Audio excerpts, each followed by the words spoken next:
Bene, allora ricominciamo con la sessione del tardo pomeriggio e entriamo quindi con i primi casi studio. E il primo sarà offerto da Sibel de Blau della Radboud Universität e l'intervento sarà in inglese e il titolo è The Antique Synagogues and Early Christian Basilicas, Interreligious Dynamics in Architecture for Worship. So please, the floor is yours. Thank you. So you already see that I have slightly changed the title in order to be more clear about what I am doing. I'm departing from early Christian basilicas, and then I'm talking a little bit about synagogues. But in the next paper by Bianca Kühnel, it will be more on the synagogues themselves.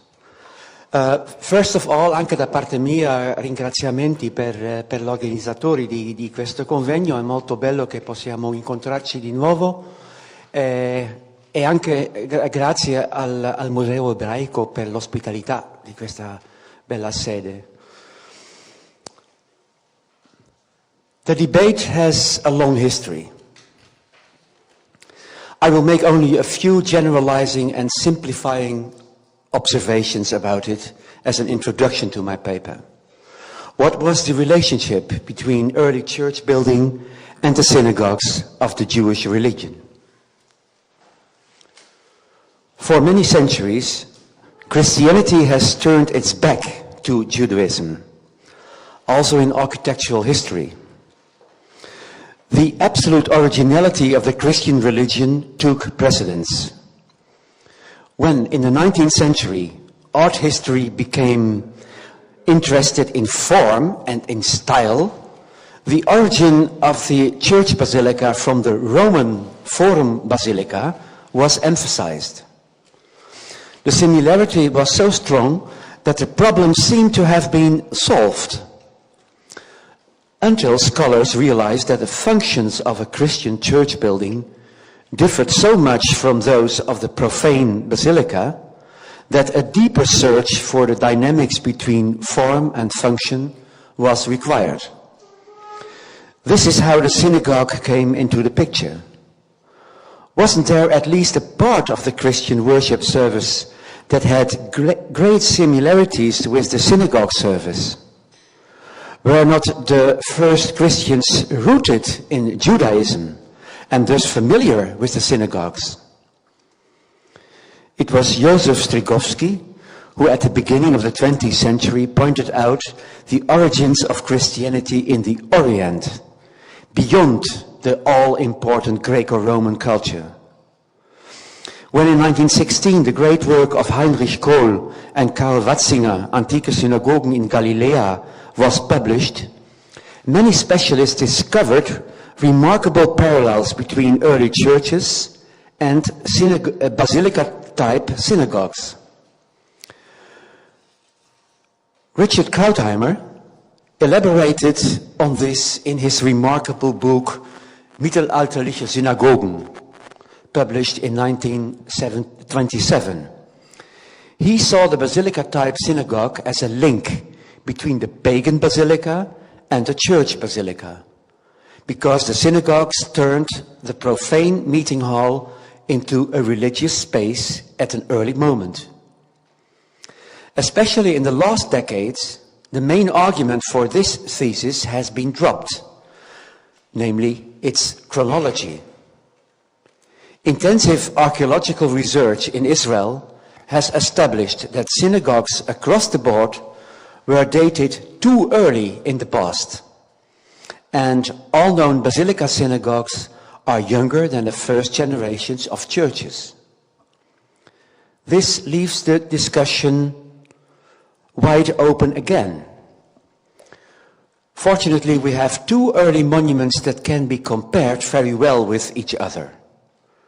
Probably needless to say, but for clarity's sake, I should mention that I am not a specialist in Jewish archaeology and synagogue architecture. But from the perspective of Christian church architecture, I am aware that the origins of a church building can never be understood without the perspective of the common roots of late antique Judaism and Christianity. Two early monuments.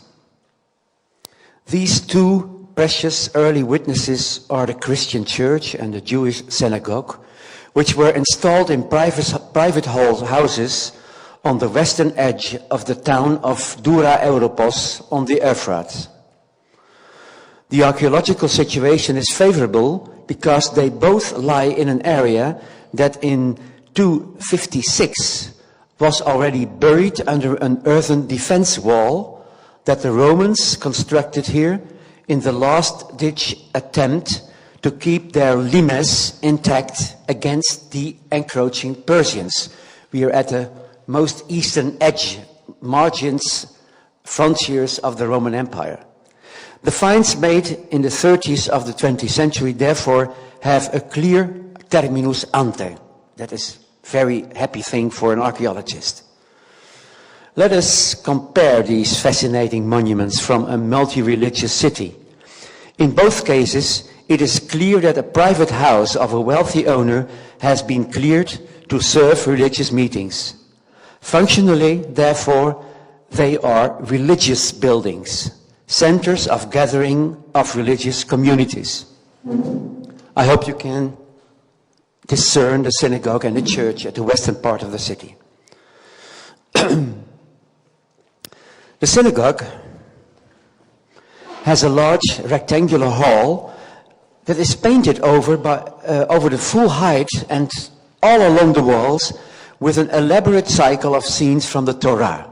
They are famous. Stone benches are lined up against the walls, and in the west wall, which faces Jerusalem, is a central niche, which serves more or less as the focus of the interior, even though it is clearly a Breithaus-typus, as we call this type of space. So it is, enveloped in its width. And still one example, only one, as an illustration of this astonishing biblical cycle. In the nearby premises of a Christian owner, there are apparently several rooms dedicated to the cult. One is clearly recognizable as a baptistry with a kind of monumental bathtub as a baptismal font. It is the room in the upper left corner of the house. That is the baptistry. And here too there are figurative paintings along the wall from the Old and the New Testament in this case, not of the same artistic level as the paintings in the synagogue that are more or less contemporary, but very clear in their contents, and therefore there is no doubt that we have to do here with a Christian building. On the other side of the courtyard, a number of rooms have been joined together to form a rectangular room. On the short wall towards the east is a tiny platform. I hope you can see that. It is maybe indicated here. No other cult-specific traces have been found in this room, but this seems sufficient to speak of a meeting room with a clear longitudinal axis towards the east. It must be the room for a teaching service and the Eucharist of the Christian community. So in both cases we see the practical need for a spacious hall for worship, with a perhaps modest but clear cult focus, and with a visual program that supports the religious function, and certainly in the synagogue surprises by its concept and extent. We can only suspect that these 2/3 century monuments represent a large number of Jewish and Christian premises for congregational worship in that time, but no archaeological traces can rival the complete findings of Dura Europos.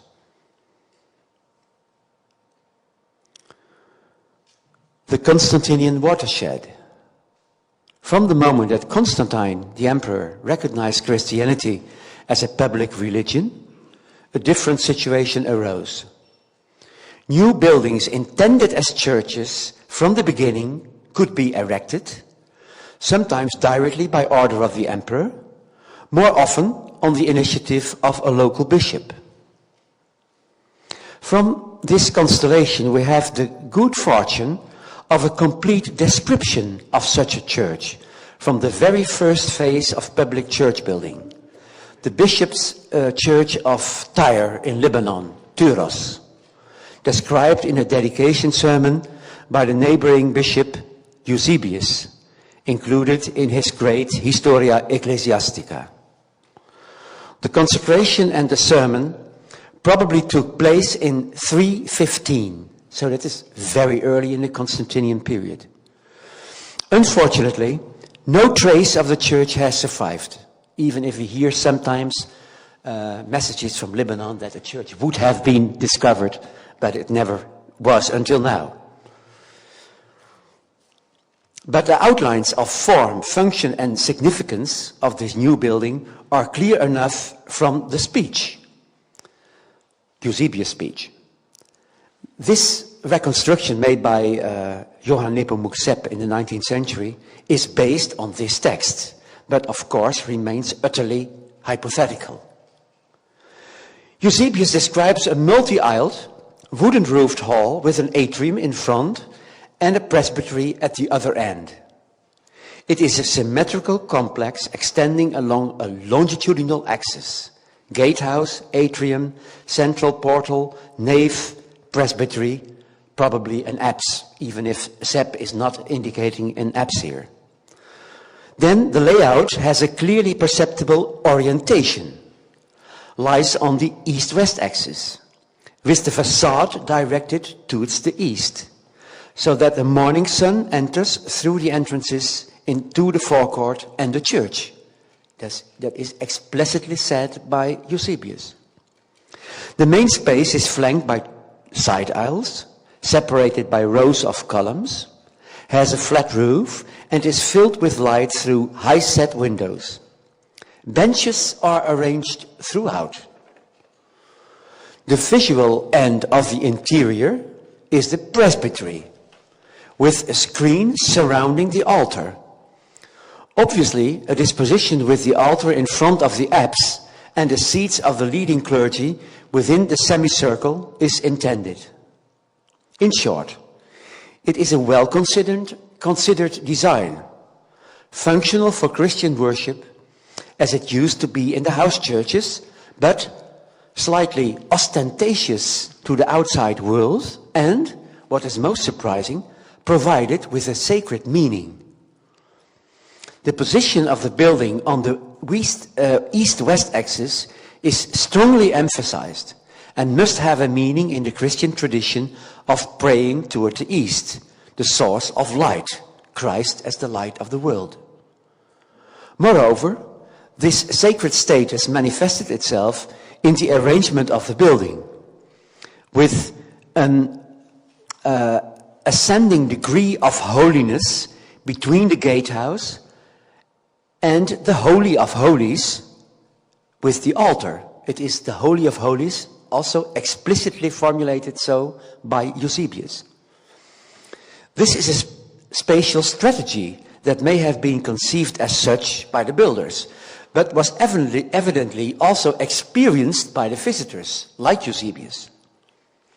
And finally, Eusebius compares the new church in no uncertain terms with the Temple of Jerusalem, the holy place on earth of the Jews, which had long since disappeared. Its model function can only have been based on the descriptions of Ezekiel and Flavius Josephus. At least these have inspired Sepp in his reconstruction of the church, as you may see here. This sacred interpretation is remarkable against the background of the reticent Christian tradition regarding the sacralization of earthly objects, be it buildings or images. In the writings of the Church Fathers, the Christian cult building is a temple only in a figurative sense, a visualization of the heavenly sanctuary that makes earthly temples actually superfluous. This attitude corresponds to the much older rejection of the earthly temple outside Jerusalem in the Jewish tradition, and is rooted, of course, in the same polemical context of aversion to the pagan cult, in which the deity lived in the temple and could be worshipped in an image. Fortunately, there is another bishop's church in another part of the empire that was founded at the same time, and of which archaeological remains have been preserved that justify its reconstruction, the Lateran Basilica in Rome. This was an imperial foundation, carried out by the imperial building authorities after negotiations with the Christian church leadership. The choice fell on the genre of the basilica, a basically profane building from Roman public architecture, which could accommodate large groups of people and was flexible in meeting specific functional requirements.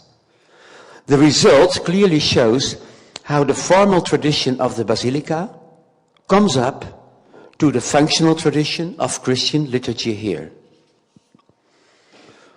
All the typological features summarized above that Eusebius formulates for Tyros also apply here, including the facade orientation.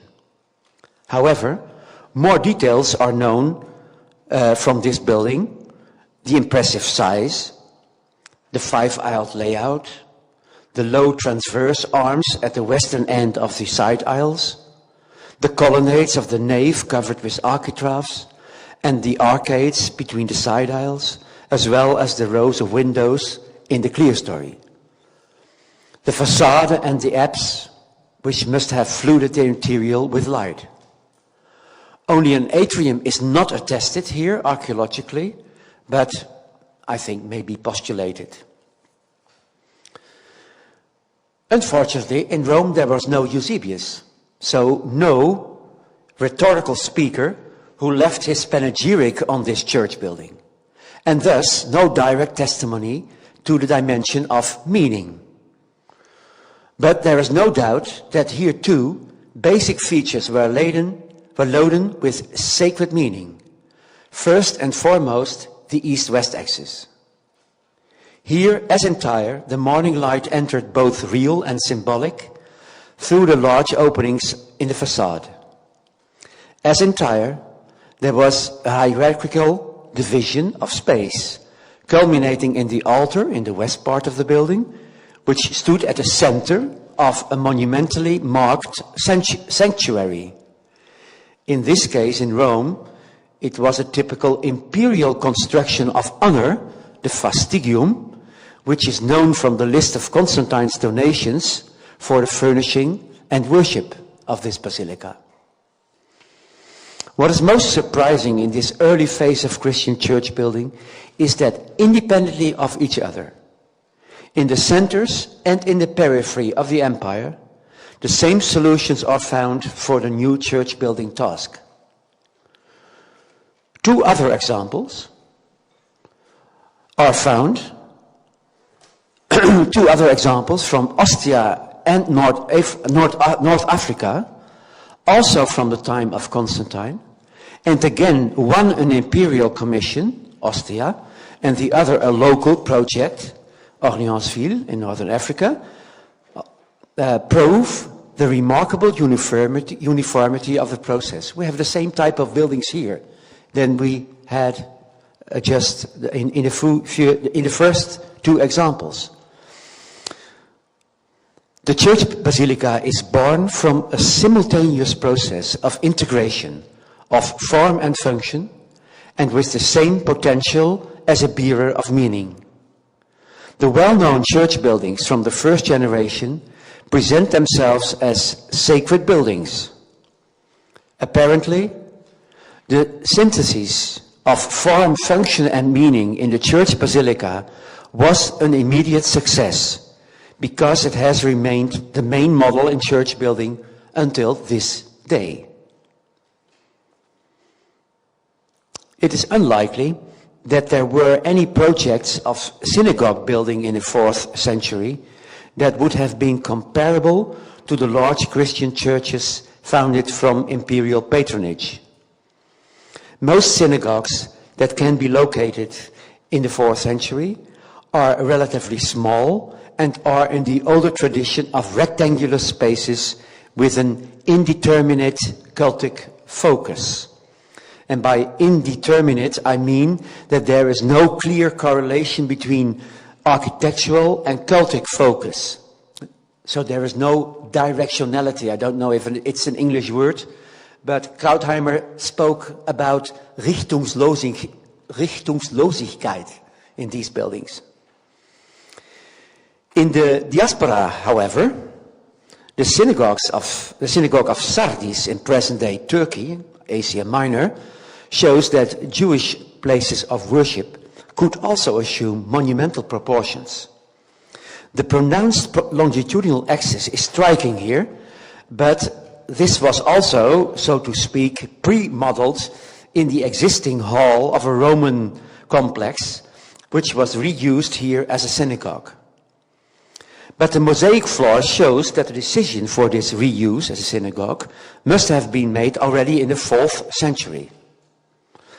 If there was a cultic orientation then, it must have been on the inside of the facade, where there are niches on either side of the main entrance. We see it here, directed towards Jerusalem.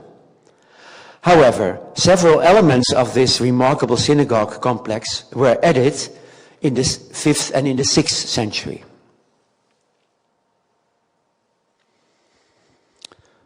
Under the new state religion,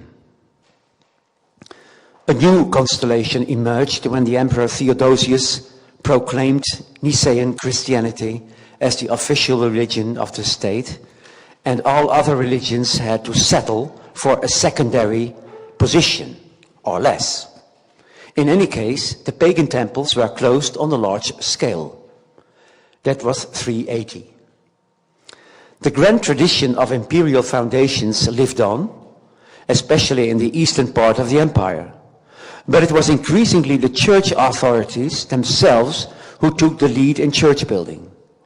It is noteworthy that for the type of congregational church for regular liturgy, building types other than the basilica were increasingly used.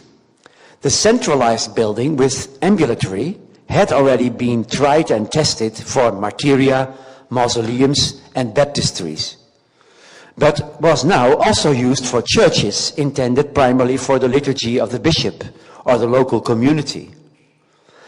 Maybe the earliest example in the West is San Lorenzo in Milano. This phenomenon proves that one specific form, the basilica, was not necessarily required for a specific function, the Christian liturgy. But the centralized buildings also show that a church building the church basilica is reflected in them. Most have a decided longitudinal axis, even here San Lorenzo, and the sanctuary with the altar on the east side. It's also the case in San Lorenzo. Moreover, this is another example from the east, the cross-section of a centralized main space with an ambulatory is the same as that of a basilica with a nave and side aisles. I mean, the cross-section. One could conclude that the autonomy of architectural experimentation is given more room in church building, without abandoning the main principles. Maybe the basilica was not so interesting for architects as a building type, but this centralized type, of course, was. The highlight of this development, of course, is Hagia Sophia in Constantinople.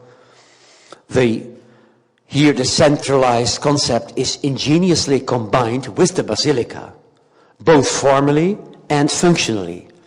And the dimension of meaning could be further expanded with the dome, the cupola, which indeed the panegyricians of Justinian did gratefully.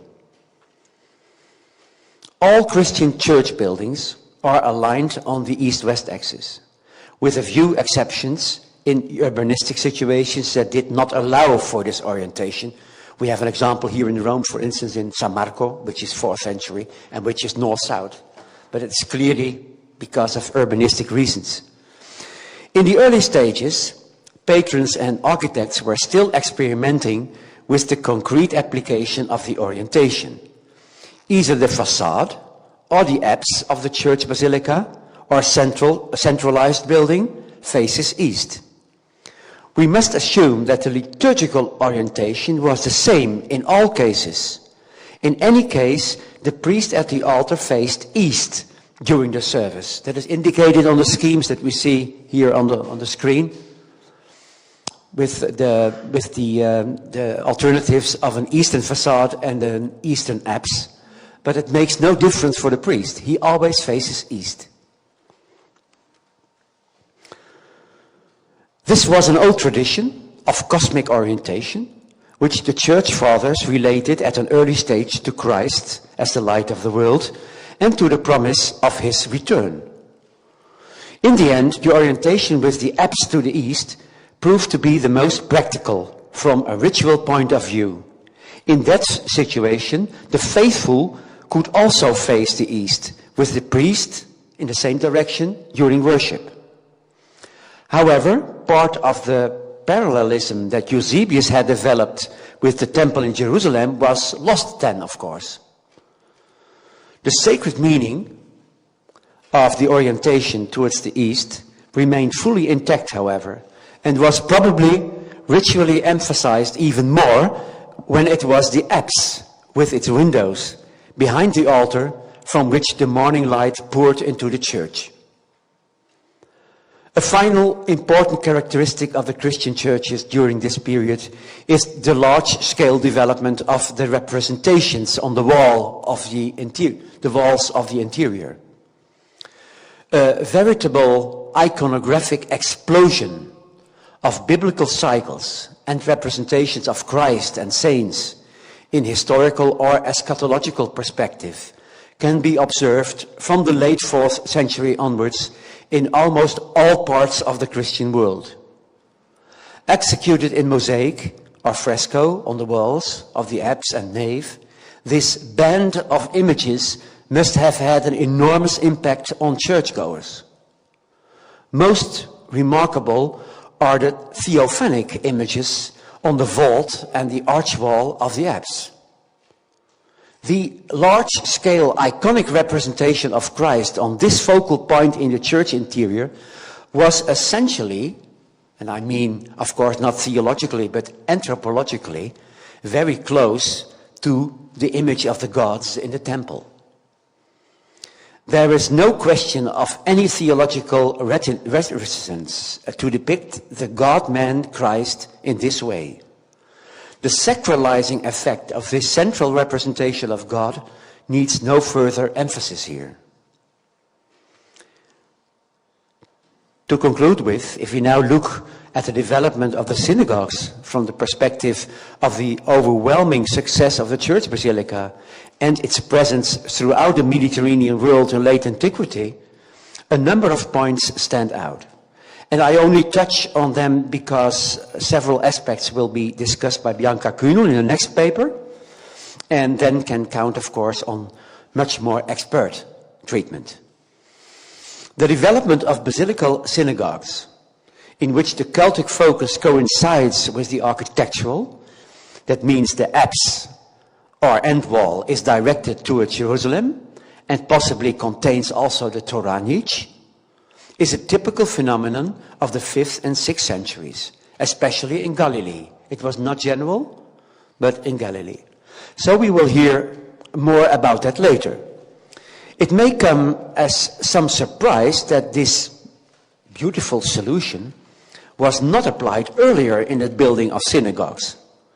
But as an outsider, I would say this hesitation testifies to a conscious distance from the sacralization of the house of prayer. The synagogue was, as it were, oriented outwards towards Jerusalem and to the lost and future temple. And the synagogue was above all not a raison d'être in itself. Although Christian theologians could theoretically attach the same concept to the church building, in the practice of church building, this idea had long been abandoned. It's only now that we are also seeing a tendency in synagogues to shift the focus of worship inwards to the focal point of the space at the end of the longitudinal axis.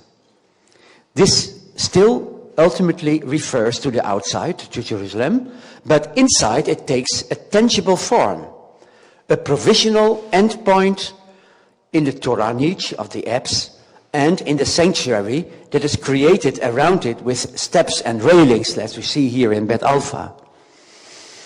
The parallels with the Christian altar space are obvious. However, different the nature of the worship at the altar and the synagogue service may have been. The question may be raised whether we are indeed seeing here a consequence of the acculturation of Jewish worship to the dominant religion of the empire, or rather of an authentically Jewish development of sacralization, which at best runs parallel, and then with more restraint and in a certain delay, to the evolution of Christian liturgy. No matter how, I assume that this sacralization will always have been a complex process, nourished by a Neoplatonic way of thinking, both on the Jewish and on the Christian side, in which the cult building could be understood as a metaphor of the temple on different levels of abstractness and concreteness. One more observation comes from my side. It is striking that the gigantic development of pictorial programs on the walls of churches does not seem to have found a real echo in the synagogues, although a sort of onset, or an accidental remnant of a vanished tradition, was present in Dura Europos. It is unlikely that Dura was unique in that time, but from the 4th century onwards we see a clear concentration of pictorial programs on the floors of synagogues. This also occurs in churches, but then only regionally, and perhaps as a reflection of a custom that had taken root earlier in the synagogues. And in churches, I am not aware of any biblical scenes in the floor where the feet of the faithful walked on. On the other hand, it is significant that in the floor mosaics and other decorations of the synagogues, references to the temple with the attributes of the temple cult are abundant. This reflects a completely different conception of the sacred space and of the role of the image in it than the theophanic representation high up in the apse of Christian churches. This visualized theophany, together with the altar, remained the great dividing line between the church and the synagogue. Yet it is striking how in the synagogue of Sardis a monumental table was placed in front of the apse, where in Christian churches the altar stood. I thank you for your attention.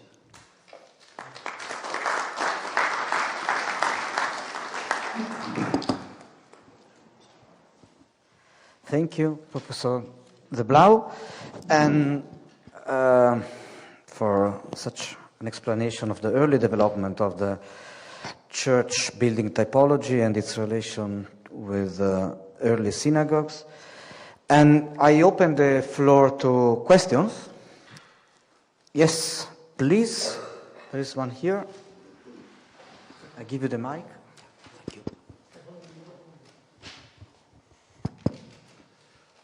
Thank you. Two questions and a small remark, because the Church of Tyre was discovered, and because I come from Lebanon, so I know. So You have discovered it. No. It had been discovered, and it is in a very bad shape because two things. The Islamic occupation of the area, and then when the Crusaders arrived, they took all the big pieces to build the Cathedral of the Holy Cross near it. They are in the same archaeological park now. So, and the first one, Origen, was buried in the old one that Eusebius mentioned, and in the second one, the Holy Cross, Frederic Barberousse was buried. So till now, we didn't find anybody. So this cathedral of Tyre, there is a big study made by, I think, Jean-Louis Gattier and published by the DGA, Direction Générale des Antiquités in Lebanon. So it's there. So the second question, when you talk about Dura Europos, there is another one, very interesting, the Synagogue of Jericho.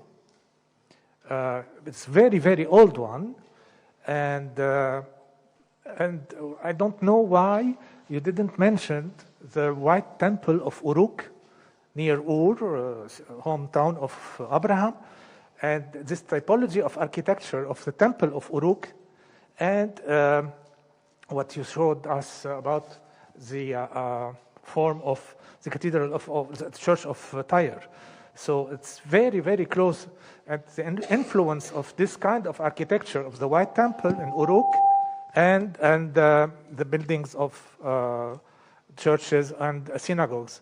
And especially for churches and synagogues, the first element was the house itself. So it was a house, a simple house. You can find this in Dura Europos especially. The first church was a house. And even in other villages in Syria, you can find in a village called Aindara, where there is two small houses were transformed to churches. So the first element was the house itself. And then you had this Roman heritage of construction, which is the basilica, and especially in North Africa. Especially in North Africa, you mentioned a little bit in Tunisia, but you have in Libya, you have in all this area, fantastic architecture of basilicas, Christian basilicas also. And this is, I wanted to know why there is no link between the White Temple and the Synagogue of Jericho. The Synagogue of? Jericho, and Jericho. Yeah. And thank you. Well, thank you for your questions and above all for your remarks and comments. Well, the story you tell about Tyrus, of course, it is very important to know that there are really developments in the identification of this monument.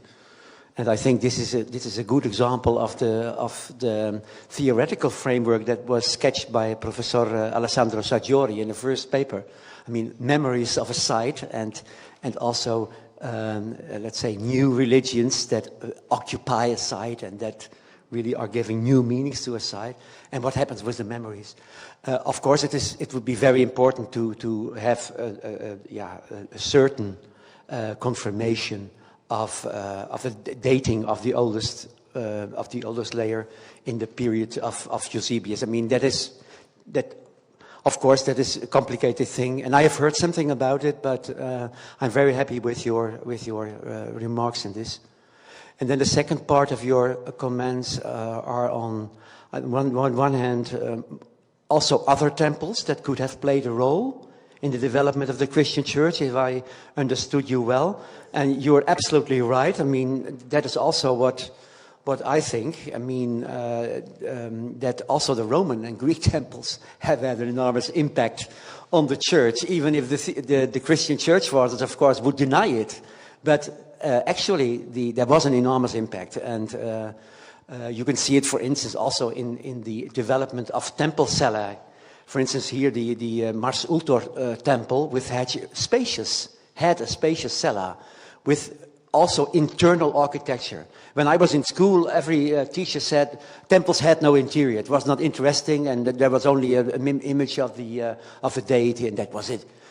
There are many temples who have an interior, even not only architecturally, but also iconographically. So I am absolutely convinced that the temple also, let's say the pagan temple, also plays an enormous role in the development of the Christian church basilica. That is an interesting aspect that I could not point out today, but I absolutely agree with you that was the case.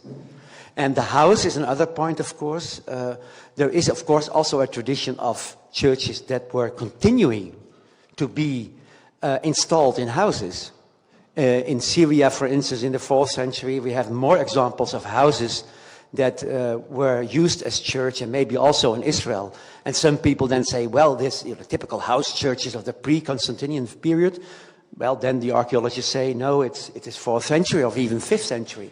So houses, of course, were also still used as a church. But I think above all, and that is what I stress today, simplifying the story, I am aware of that.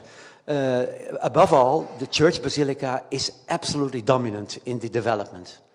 And the church basilica integrates also a temple tradition. That is a thing that I am convinced of.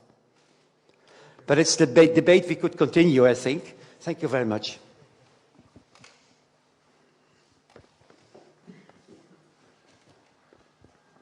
One question and one remark. I've been working for many years in Minor Asia, and we always face the problem that we, for example, at cemeteries, we don't even understand how to divide Jewish and Christian communities. It's very obvious that they live together, and we always have in mind that they might have used the same sacred buildings together. For example, one example from Priene, where in the excavation in the late 19th century, there was a little church declared as a church, which turned to a synagogue, just with several findings of menorah and inscriptions. It was clear, even 20 years ago, that it is a synagogue. So in many facts, especially in the Minor Asia and in the Middle East, there's no evidence of these buildings, if they are really pure Christian or Jewish buildings, or maybe used by the both. So it's very hard to decide who is impacting the other side. Now the question, I was always wondering who found the bima, the element which is in the 5th century, also in Minor Asia and the Middle East, central in the churches, and which we, in the same time around, we find it in the synagogues. Do you have any idea about that? Well, I think this concrete question could be answered better by Bianca. She is really the expert in this. I did not mention the bima, but of course it is also an important development of the synagogue interior, and it also has a certain parallel with developments in churches, with a monumental ambo that is conceived to be standing somewhere in the nave. It depends very much from the region where exactly, but so there are, of course, also parallels in that aspect that I did leave out today. But the concrete question, I think maybe Bianca can tell us something about that. But your remark about possible common use of cultic buildings or semi-cultic buildings by Christians and Jews, well, theoretically we cannot exclude it. And when there are really archaeological situations that can confirm that, I would be very much interested, of course, to hear it. What strikes me is that in Dura Europos, and that is really methodically a beautiful example, that we have a different way of arranging a meeting hall in the Jewish community and in the Christian community. Both are rectangular, but they are used in a very different way. I mean, already what the orientation is involved. So I am sure there are developments that are more or less independent from each other, but that can have dynamics every now and then also depending on the situation of the place, because there were many different Christian groups also in the Jewish communities there were different groups. So this is, I think, much more complicated anyhow than I sketched in my paper. I'm aware of that. Last question, yeah. Yeah. No. If it's too late, I can speak later. Okay, sorry. Now, about the orientation, you said that in some ancient synagogue you cannot find really a direction. Well, I think that the point is that while in the church is one pole, which is the apse or the features, in synagogue generally there are two poles. One is the place where the scrolls are, and other one is where the feature, which is not the same, is another pole. No. So all the circulation of the in the building goes around the line that link those two poles, and this is really the difference between the two spaces. Also, if implant could seem the same, they are not. They are not, because this is the big difference to go in is a procession in one axis, and in the other case you go around. So you never walk the axe in the synagogue. It's an empty space. It's an empty space between the scrolls that are that in the beginning they were not inside. They were sometimes outside. Preserved outside. That's why you cannot find the second pole. No. Okay. No, thank you. I mean, that's right. I think, but what I wanted to stress is the different way of directionality in Christian meeting halls and in Jewish meeting halls, and that there are really changes, remarkable changes in the Jewish tradition in some synagogues in the 5th and in the 6th century. Yes, just to add something about this, in one synagogue in Cafarno, there is a in Basilica one. Perhaps the next speaker will talk about it. There's a little pediment along the row of columns, which make no sense in the Christian church, but makes a lot of sense in the synagogue. That makes this circulation around, and there's a little pediment, just like a step. 10 centimeters like this, but it makes a big difference. Sorry. Okay. Perfect. Thank you. And we move to the next paper, the next speaker, and we come to orientation, to the direction of prayer.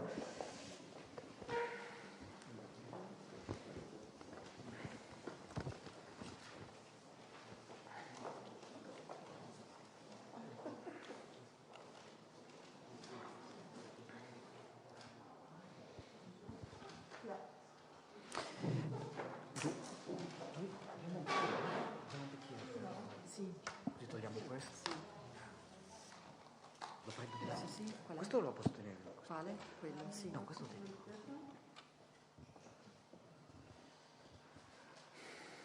Oh. Okay. Is it set? Yes. So our next speaker is Professor Bianca Kühnel of the Hebrew University of Jerusalem, and the title of her contribution is The Orientation of Galilean Synagogues, 4th to 6th centuries. Please. Thank you. Oh, yeah. Thank you very much. The Holy Land was, and in many ways still is, not only a theater of war, but also a space of encounters, interactions, and mutual inspiration among the three Abrahamic religions. Thank you very much. On the strength of three interconnected synagogue decoration programs dated from the 4th to the 6th century, I will argue that the rhythm of Christianity taking over the holy space of Jerusalem determined the direction taken by the architecture and the art of the Jews in the Galilean diaspora. As you all know, following the Roman suppression of the Jewish uprising in 132, the temple was destroyed, Jerusalem's identity was buried under Aelia Capitolina, and the Jews were banned from Jerusalem. The Galilee became the center of Jewish life in Palestine in every respect that mattered: institutional, political, and most of all, spiritual and intellectual. The art and architecture of the synagogue reflect the evolutionary process of the Jewish community in Galilee, gaining in sophistication and self-confidence during the period framed by the 4th and the 6th centuries. In order to grasp the nature of the changes underwent by the Jews in Galilee during this period, we are going to take a closer look at 3 synagogues with similar decoration programs, conveniently and securely dated, one in each of the 3 centuries under discussion. Hamat Tiberias, 4th century, Sephoris, 5th century, and Beit Alpha, 6th century. When considered in connection one to the other, a connection justified by the identical decorative scheme, these 3 synagogues provide visual evidence, first to the fact that the Jews of Galilee lived with their gaze directed toward Jerusalem, and second, that the yearning for the Temple of Jerusalem took in urgency toward the 6th century. The synagogue was from the beginning of its existence defined in relation to the temple, namely in a subordinated position, Mikdash Me'at, or the lesser temple. Never a replacement, never meant for sacrificial offerings, always an institution to commemorate the temple. A physical connection with the temple is kept at all times by making the wall facing Jerusalem into the cultic focus of the synagogue. There, the Torah scrolls are placed, either brought in on some mobile fixture for the daily prayers, or accommodated in a shrine fastened in the wall, thus establishing the direction of prayer. In the first centuries of synagogue's existence in the Galilee, the wall facing Jerusalem, always in the south, cumulated several other functions, serving also as entrance wall to the synagogue and decorated accordingly, as well as being a shelter for the bima or bema, as in Sardis as well, from which the Torah is read, as documented by several synagogues in the Golan, in northern Israel. Besides, the ground plan of the early synagogue itself was oriented toward this wall with many functions. The 3 remaining walls were aligned with benches for the congregation and doubled by rows of columns that emphasized an inner arrangement of the space to emphasize the one wall gathering all the cultic functions and all the attention. Between the 4th and the 6th centuries, 2 main developments took place, emphasizing the connection of the synagogue to the temple even more. First, the entrance to the synagogue separated itself from the wall facing Jerusalem, freeing it for a small apse to shelter the Torah scrolls. And second, elaborated floor mosaics added color and explicit theological commentary to the architectural shell of the synagogue. These two developments concurred in conferring the synagogue a pronounced axiality whose aim was to emphasize its role as pointer to the temple. The three synagogues under discussion today are decorated with floor mosaics in an oblong composition with a zodiac wheel at the center, framed by emblematic as well as cultic and historical representations pertaining to both the tabernacle in the desert and the temple. Earliest of the group, securely dated to the 4th century, is the floor mosaic belonging to the second building phase of the synagogue in Hamat Tiberias.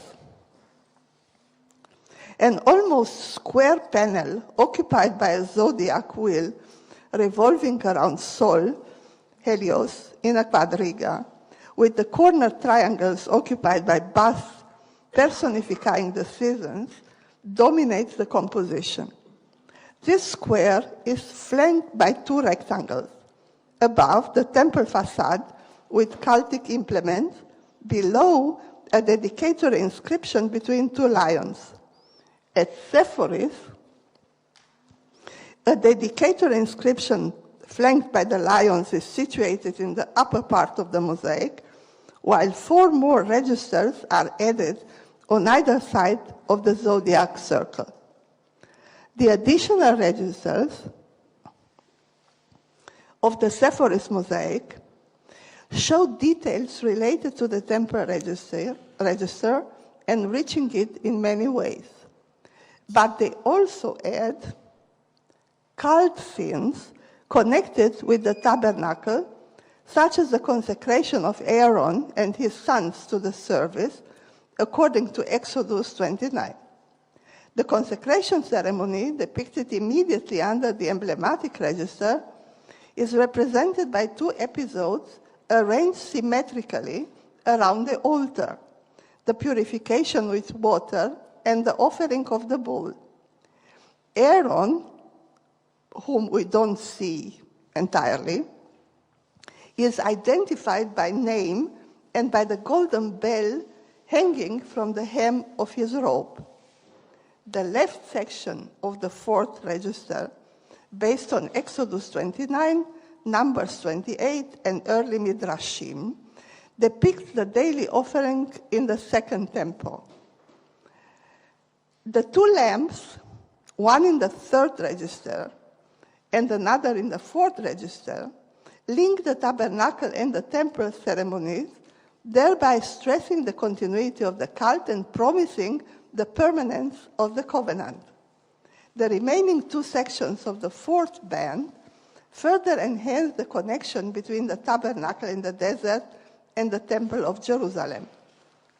The showbread table and the 2 censers in the central section belong to both the tabernacle and temple cults, while the basket with fruits and the pigeons, as well as the pair of cymbals below, belong to the temple. The emblematic register in the upper part of this composition, usually designated as simply the temple register, is actually a joint representation of the tabernacle and the temple through the combination of the implements characteristic of both, such as menorah, while the 4 speeches of the Feast of the Tabernacles, Sukkot, celebrated at the temple and in the synagogue as the main feast of the year, commemorate the tabernacle in the desert and the consecration of the temple. Thus, at both Hamat and Sepphoris, the upper part of the composition, that situated above the zodiac, is occupied by a joint representation of the tabernacle and the temple, the unity of the 2 being expressed by reference to the continuity of cult. By adding 4 separate cult scenes to the emblematic representation, the Sepphoris mosaic becomes the most explicit within the large group of similar representations. Here, it is more obvious than before that the subject of all these depictions is not the ark, the tabernacle, or the temple, nor even the synagogue Torah shrine, but the connection and continuity between all of them. The main purpose of this joint representation, which deliberately cancels the historical borders between the remote and the more recent past, could only have been to imply the future as well, the future temple, to be restored as a natural successor and cultic synthesis of the tabernacle in the desert and the temple of Jerusalem. The subject represented in Sepphoris at the opposite end of the composition, Abraham and Isaac, does not appear in the mosaic at Hamat Tiberias, but is seen later at the same location in the 6th century floor mosaic of the Beit Alpha synagogue. The Beit Alpha mosaics depicted two episodes, the servant with the ass and the sacrifice scene, according to Genesis 22, on a single register with no dividing frame. At Sepphoris, the same two episodes are framed separately and followed by an additional larger band, now almost entirely destroyed, on register number 7, that probably introduced a scene with no parallel in the Palestinian synagogue repertoire, but quite common in early Christian iconography elsewhere. The three angels visiting Abraham and Sarah at Elonei Mamre, according to Genesis 18. If this identification is correct, and the three angels at Mamre were originally depicted there, it would mean that at Sepphoris, the association between the promise of the future temple and the promise of Isaac's birth given by God to Abraham was made explicit. We remember that the biblical story of the sacrifice contains a blessing bestowed upon Isaac's descendants who will grow, I quote, numerous as the stars of the heaven and the sand on the seashore, end quote, Genesis 22. The binding of Isaac marks the place of the temple, the place of God's dwelling, but also represents the principal assurance for the Jewish people's redemption, an argument extremely relevant for the Jews in the Galilean exile, stating that promises given in the past could function as guarantees for future redemption. The strangest component in the three mosaics discussed here is the zodiac circle. Revolving around the sun's quadriga and surrounded by the four seasons. Almost everything has been written to explain the presence of zodiac in synagogues. Good enough saw them as expressions of Hellenistic mysticism made possible by a collapsing rabbinical control. Ephraim Urbach could accept them only as meaningless ornament. Mordechai Narkis adopted a cosmological interpretation, Moshe Dotan an imperial one, while Michael Aviona argues for the depiction of a Jewish calendar with a practical purpose. Considering the key location occupied by the zodiac in compositions of early Byzantine synagogue mosaic in Palestine, the zodiac circle cannot be taken as an isolated manifestation of some Hellenistic beliefs condemned by the rabbinical leadership. Quite the contrary. If only for its location and quantity, it has to be considered for what it is, namely, part of an official statement, developing into the 4th, 5th, and 6th centuries rabbinical views formulated in the Talmud during a process which reached a peak in the 2nd and 3rd centuries and was concluded by the 4th. The floor mosaic centered on the zodiac cycle actually achieved something that the written sources did not. Namely, integrating rabbinical views scattered here and there throughout the Mishnah and the Talmud into a coherent program. Indeed, astrology appears to be one of the more consistent elements in post-biblical Judaism. The way in which the zodiac signs are integrated in piyutim for various occasions, and especially for Tisha B'Av, the ninth of the Hebrew month of Av, commemorating the fall of the temple, shows how natural it was to refer to the zodiac during prayer in the synagogue. The numerous references to the zodiac in Midrashim provide the almost contemporary background to their use in synagogue art.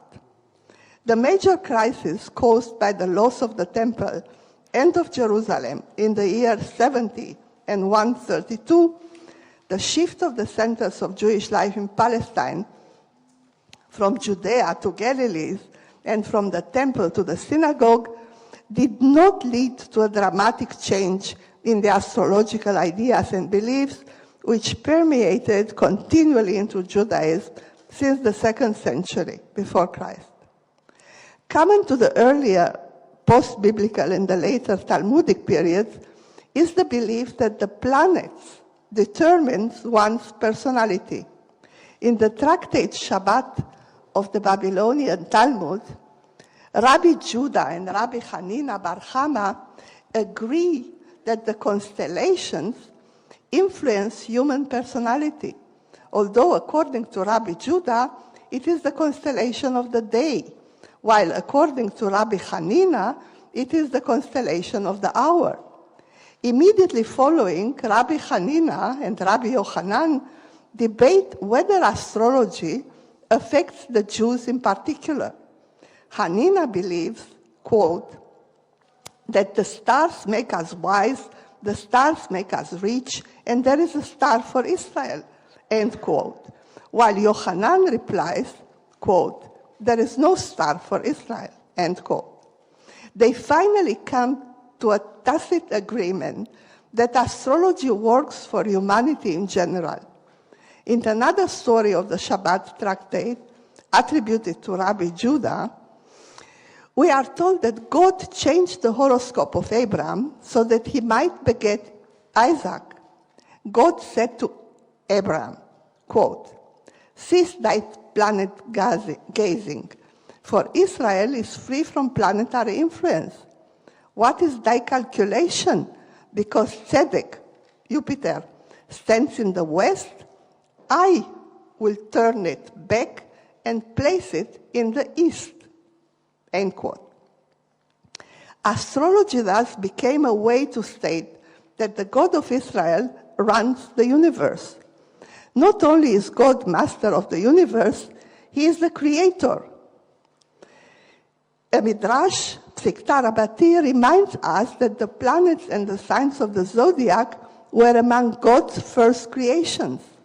Another Midrash, Leviticus Rabbah, tells us that the sun and the moon dislike traveling across the sky each day because, quote, people burn incense to worship us, end quote. Therefore, each day God must order them to go forth and shine against their will, end quote. This text characterized the Jewish attitude to astrology as clearly differentiated. A line was drawn between cosmic phenomena and the pagan gods associated with them in Hellenistic thought and art. The conclusion taking shape from this attitude is that as long as astrology did not lead Jews to worship the gods of the planets, it was not seen as an active danger. Only those worshipping the gods of the planets instead of their creator will have to answer for it at the judgment.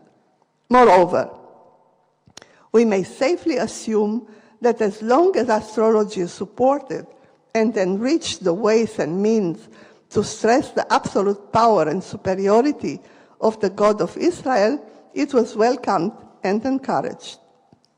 From the way the zodiac is visually represented in the synagogue mosaics discussed here, we may conclude that these were made to reflect precisely this attitude towards the zodiac. They focus on the Abraham example, making it into the exponent of God's rule over the elements of nature, thus turning the different midrashim dealing with the astrology of Abraham into a coherently integrated program in which the fulfillment of God's promise in the past is represented as an argument for the future. From the different versions of zodiac representations available in the Roman repertoire, the Jewish artists opted for the zodiac belt encircling Helios. The zodiac belt emancipated in late Roman art from the planetary configuration and became the representative par excellence of the cosmos as well as an eschatological symbol. The most common depiction of the zodiac belt shows it encircling deities such as Mithras, Anus, and most often Helios in a quadriga. The earliest among the Galilean, the closest to the Galilean synagogue is this mosaic from Münster-Sansheim, which is today in the Landesmuseum in Bonn and is dated to the 3rd century. The earliest among the Galilean mosaics, the Hamat Tiberias mosaic, is prima facie most similar to the late Roman work. A clear composition with enough space around the figures to properly emphasize each of them and negotiate the relationship to its neighbor and to the whole. This is a feature shared with Münster-Sansheim mosaic, with the Roman mosaics of the 3rd century.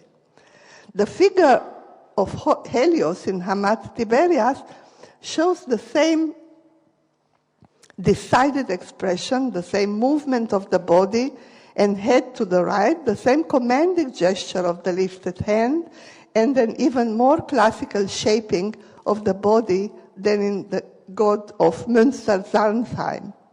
However, the zodiac belt is much wider, counterbalancing the Helios medallion in the center. The obviously later Sephoris mosaic shows an even closer proportion between the inner medallion and the zodiac circle. The spaces are nicely filled.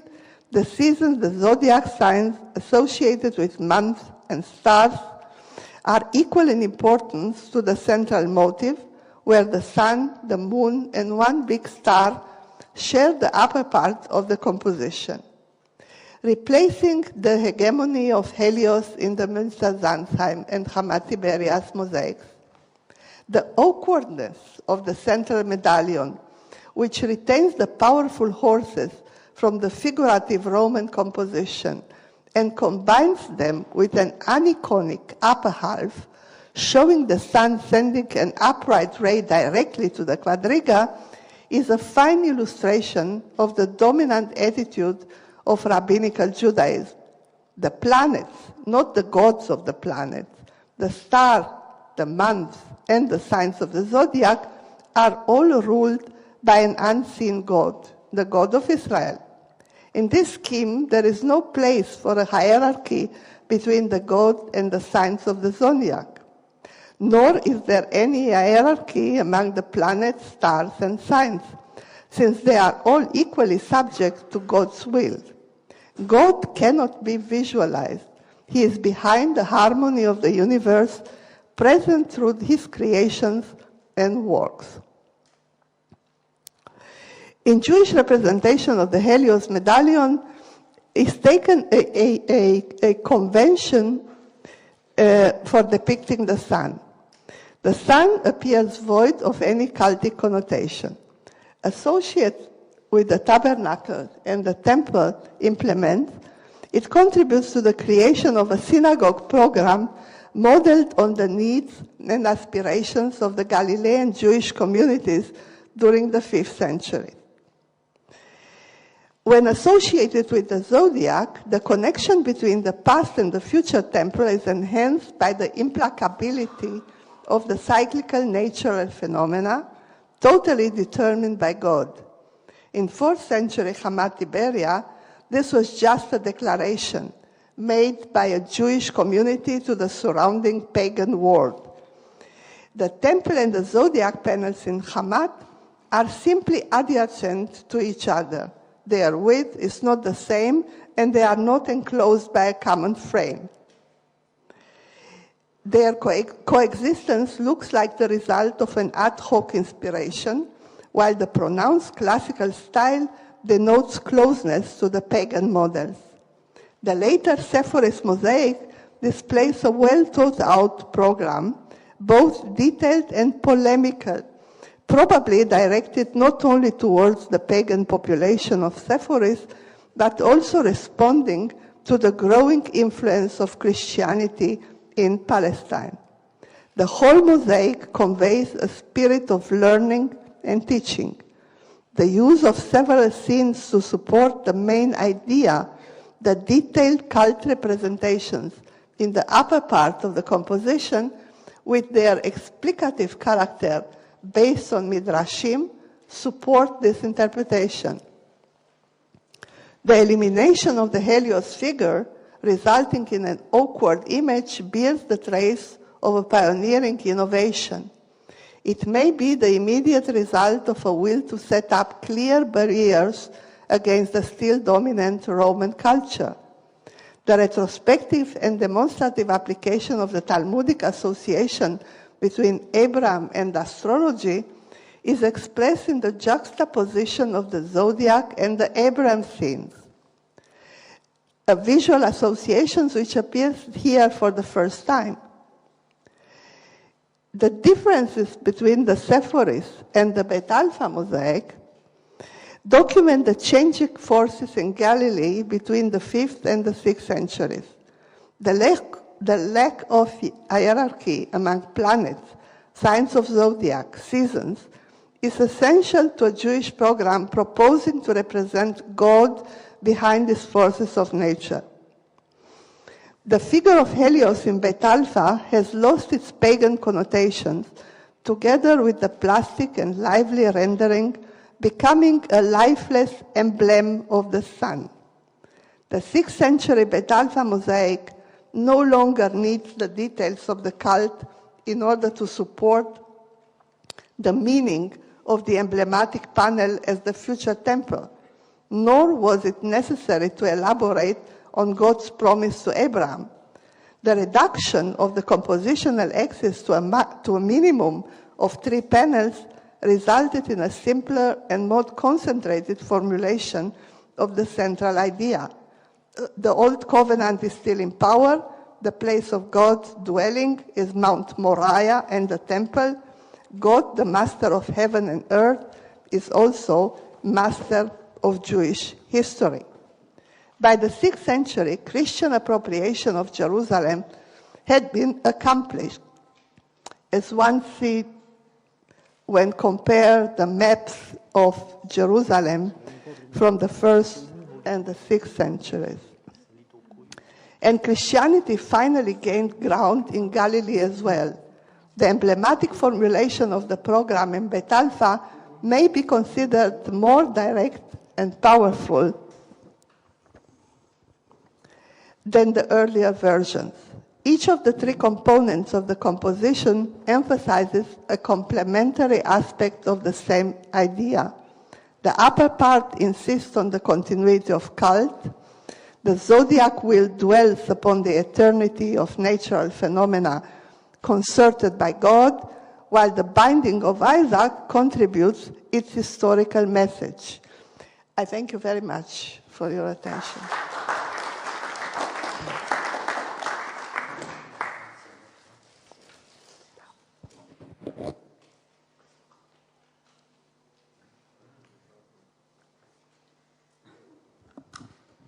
So thank you, and I open the floor to questions.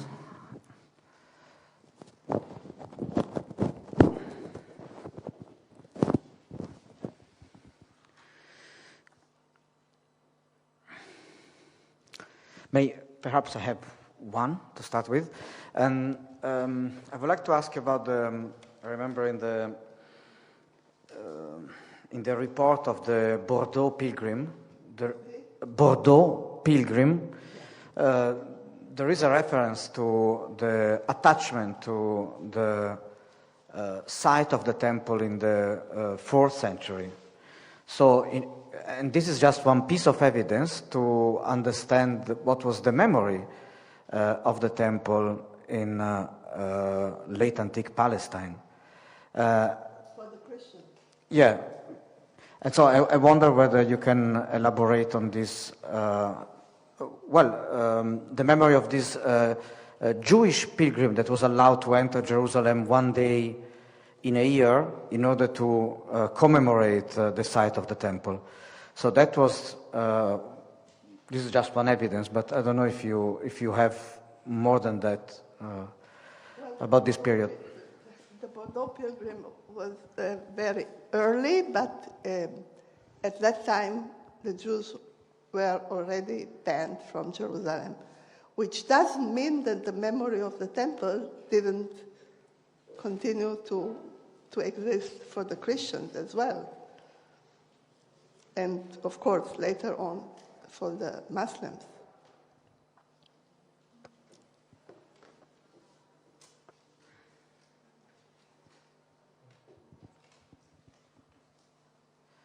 So again, perhaps regarding the early Islamic period, the construction of the Dome of the Rock, you think it's part of this, the continuation of this memory into the early generations of Muslims? Absolutely, yes. Including the earliest orientation of the Muslim prayer towards Jerusalem, later moved to Mecca in a later period. At the beginning, yes, certainly, yeah.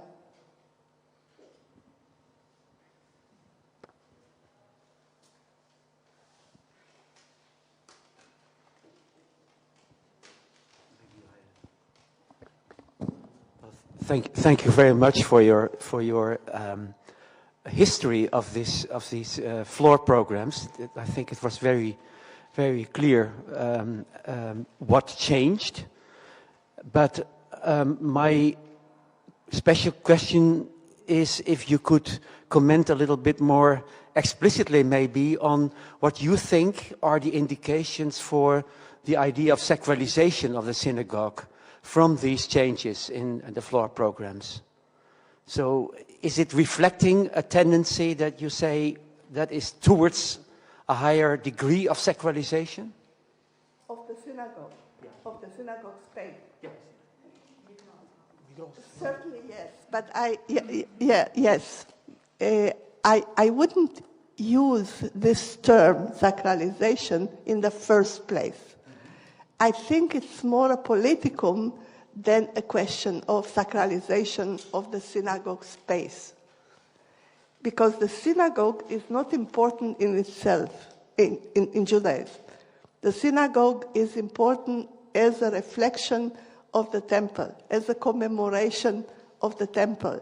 And I think this, what you call sacralization, is actually a more pronounced statement that the temple is ours.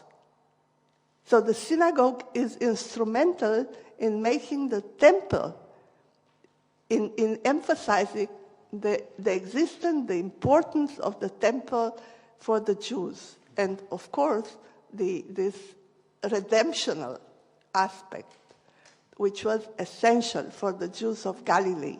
Here, the locality of Galilee is extremely important, and the relationships between Galilee and Jerusalem, the presence of Jerusalem in Galilee, this is the key of the sacralization, if you want to use this term. But I wouldn't use it in the first place. So that's sorry for using it, but no, it's okay. Thank you very much. Thank you very much. Yeah, I'm not against it. I just think that there are other questions more important. and this one.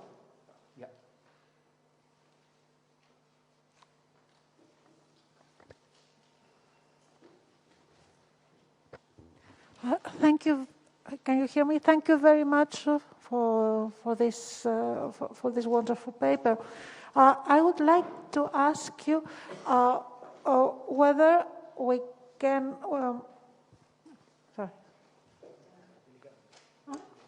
Sorry. Okay.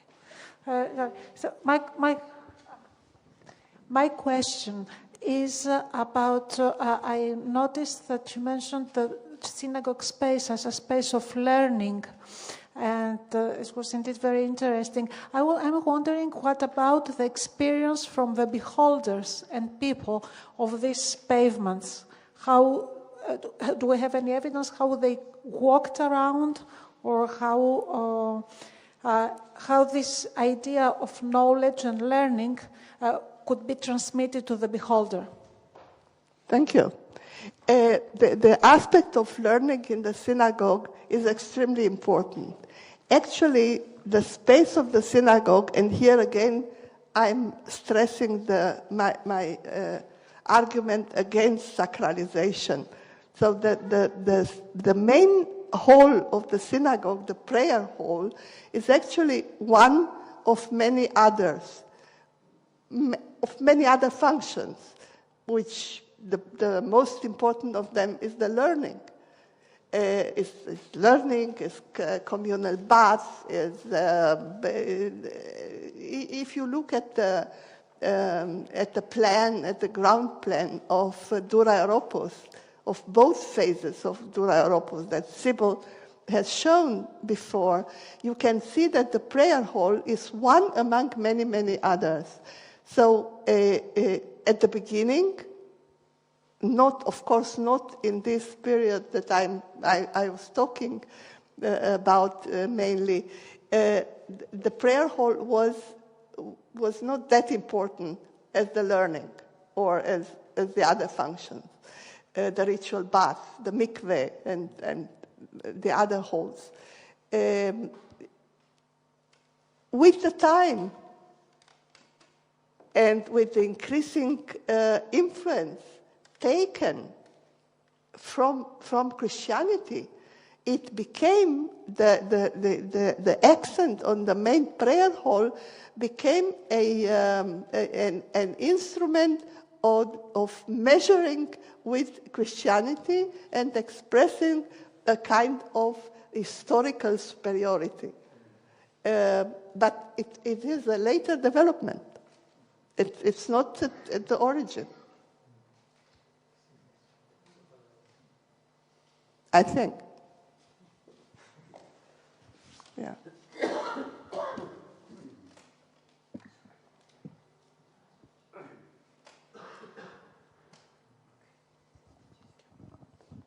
Is there any further question or comment? Okay, if not, thank you, Professor Kühnel, for your lecture.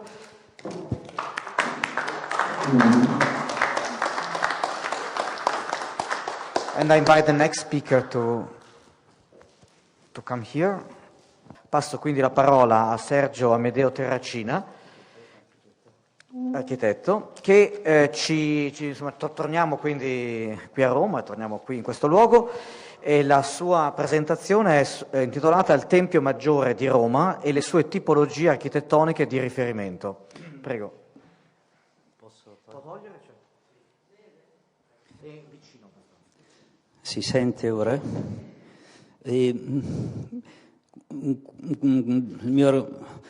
L'argomento che mi è stato affidato, mi è stato proposto, è stato quello appunto del Tempio Maggiore, come viene chiamato, di Roma. E dovrò fare alcune digressioni nel corso, perché mi sembrano inerenti proprio all'argomento trattato, cioè è una monografia di fatto, è una piccola monografia su questo, sul Beta Knesset, sul Tempio Maggiore, come è chiamato. Quindi lo potrei, intanto una domanda, vorrei incominciare con una domanda architettura ebraica con il punto interrogativo, appunto, è una domanda. Vi faccio vedere ora la prima. Questo è il Beta Knesset, è la sinagoga monumentale di Firenze. Vorrei partire da questa, appunto già è la prima digressione. Ora, è una sinagoga monumentale, come è stata definita. È stata costruita tra il 1874 e il 1882. 3 architetti, Treves, Falcini e Micheli. Per alcuni è la più pregevole delle sinagoghe italiane costruite dopo l'Unità d'Italia, per esempio secondo il di Teodoro. Ora, questa sinagoga ha una pianta centrale che è chiaramente ispirata alla chiesa, appunto, l'abbiamo già visto negli interventi che hanno preceduto, alla chiesa di Santa Sofia, Hagia Triada di Costantinopoli, che è il massimo prototipo dell'architettura bizantina. Ora il transetto ha la medesima lunghezza della navata, interseca questa ultima al centro, vediamo se c'è qualche altra immagine, perché ho messo... No.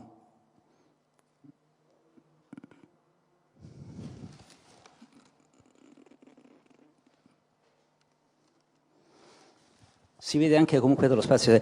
Quindi il transetto allora, ha la medesima lunghezza della navata, interseca questa navata al centro in corrispondenza di una grande cupola, e qua si vede molto bene anche all'esterno, che è posta su un tamburo cilindrico, illuminata da finestre sottili con archi moreschi. Ecco, teniamo presente moreschi, questo aggettivo, è molto chiaro. Ora, le strutture di copertura sono eseguite tutte con volte a botte che terminano sulle loro 4 facciate in timpani singolari di forma semicircolare. Abbiamo visto 4 torrette. Un prototipo è la chiesa dell'Alessi a Genova, Santa Maria di Carignano, che allo stesso modo presenta questo ordine all'esterno. Ora, in corrispondenza del fronte o della fronte d'ingresso vi è un nartece, quello che poi è stato chiamato nell'architettura bizantina in Italia Ravenna, ardica, comunque lo stesso, che è un portico addossato alla facciata. In questo caso non è tanto addossato come a Ravenna, quanto è parte integrante di tutta la facciata. 3 arconi a ferro di cavallo, quindi abbiamo visto moresco e a ferro di cavallo, che sono sostenuti da colonnine proprio, esili colonne proprio binate. Qua ci possono essere tante memorie che però non è il caso su cui non è il caso di soffermarsi, memorie solamente per quanto riguarda l'abbinamento delle colonne. Ai lati del nartece, allora, si innalzano 2 torroncini, piccoli torroncini, ecco, non quelli, ecco, con terminazioni ottagonali, sormontati da piccole cupole a cipolla. Questo è un elemento addirittura esotico nell'esotico. La cupola a cipolla la possiamo conoscere in alcune architetture, soprattutto in bavaresi e anche nell'area appunto praghesi. Ecco. Ora, rivestite di rame, tutte le finestre della facciata dei timpani e di questi piccoli torrioni sono eseguite con archi a ferro di cavallo, secondo uno stile orientale, un generico stile orientale. Nelle decorazioni marcapiano, la cornice marcapiano è fondamentale soprattutto nell'architettura e nell'edilizia di Firenze e di Roma anche, i palazzi e l'edilizia corrente anche della Roma umbertina.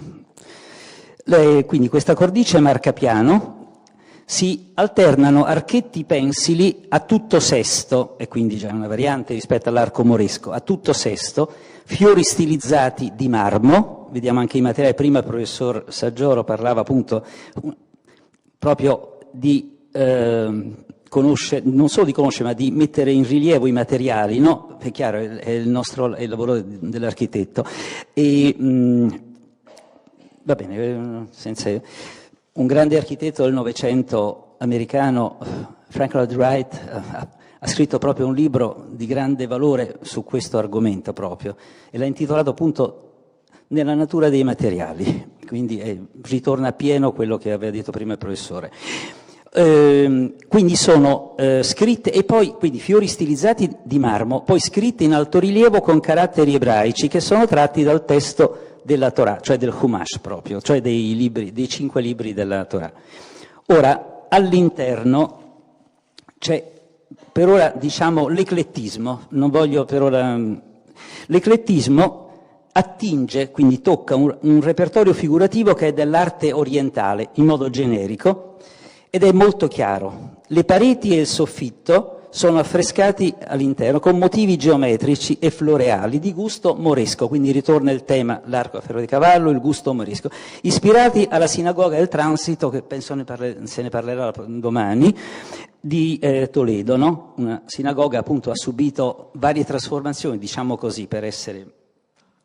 e le trasformazioni appunto da sinagoga poi, mentre ci sono tarsie variopinte di marmo del pavimento e poi ci sono vetrate colorate alle finestre, poi ci sono i mosaici, balaustre di grande finezza all'interno che attribuiscono proprio uno splendore a tutto l'ambiente interno, che appunto io purtroppo non ho riprodotto. Ora, la scelta dei 3 archetti fu giustificata proprio dall'assenza di un modello di riferimento. C'è una citazione generica quindi del gusto moresco che si rende concreta, specie appunto negli archi a ferro di cavallo, e che attribuisce all'edificio un elemento vagamente esotico, da alterare in questo modo, con tutti questi ornamenti, la rigorosa centralità della pianta centrale bizantina. Ecco, perché tutto questo discorso sulla sinagoga di Firenze? Perché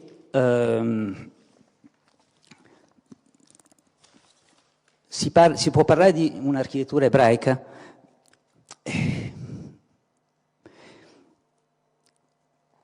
Non può essere così, perché noi vediamo, ci sono state, appunto, si parlava prima di contaminazioni oppure di connessioni. Di fatto un'architettura ebraica non esiste, perché in ogni luogo in cui ci sono state queste le comunità ebraiche si sono scelti, si sono adottati in modo più o meno evidente gli stili dei paesi in cui ci si trovava a vivere e ad abitare.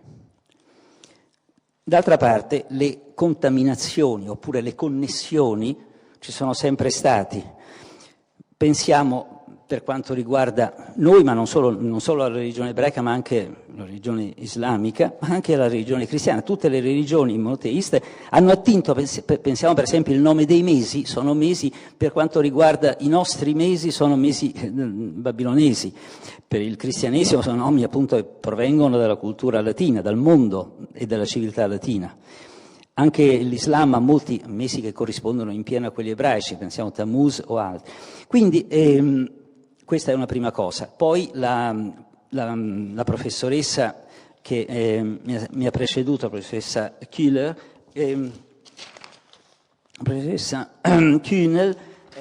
ha sottolineato molto l'influsso appunto del mondo della cultura astrologica, ecco, e quindi questo è anche un altro segno per cui le contaminazioni ci sono state.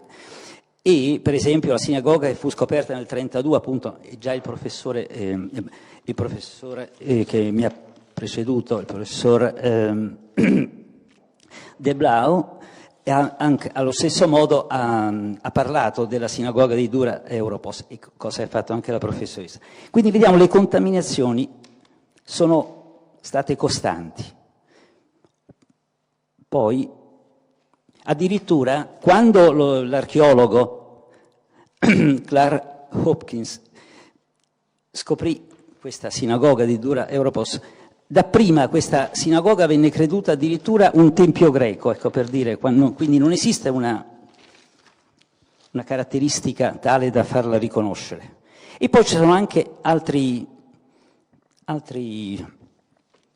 temi, per cui le contaminazioni ci sono sempre state. Per farne una di ambito più strettamente addirittura liturgico, religioso, il quarto giorno della settimana era considerato appunto un giorno difficile, perché era legato addirittura, si pensava che fosse il giorno in cui i bambini contraevano la difterite. E c'è ancora qualcosa, resta una corrispondenza nel Salmo che leggiamo in quel giorno, comunque, anche se non è più così evidente. Ora, veniamo allora a questo. Quindi questa è la prima cosa. Per quanto riguarda l'ebraismo, le vite ebraiche, appunto noi diciamo sinagoga e tempio. Qua, noi sappiamo, a Roma si dice ora il tempio maggiore, addirittura anche si chiama questo tempio spagnolo. Allora, intanto entriamo proprio nell'argomento. In ebraico è Bet Knesset, che viene tradotto in modo perfetto, secondo me, con la parola sinagoga, perché è proprio un convenire, ecco, un venire insieme, no? E quindi la traduzione sinagoga mi sembra molto appropriata. Quasi rende icastico, proprio visibile, il senso primario di questo, perché mostra proprio appunto il muoversi delle persone, quindi non c'è più neanche la chiamata, no? Come può essere per esempio per l'ecclesia, no? Una chiamata, no, non c'è nulla, oppure un luogo nel quale ci si deve prostrare, no? Come la moschea. In questo caso appunto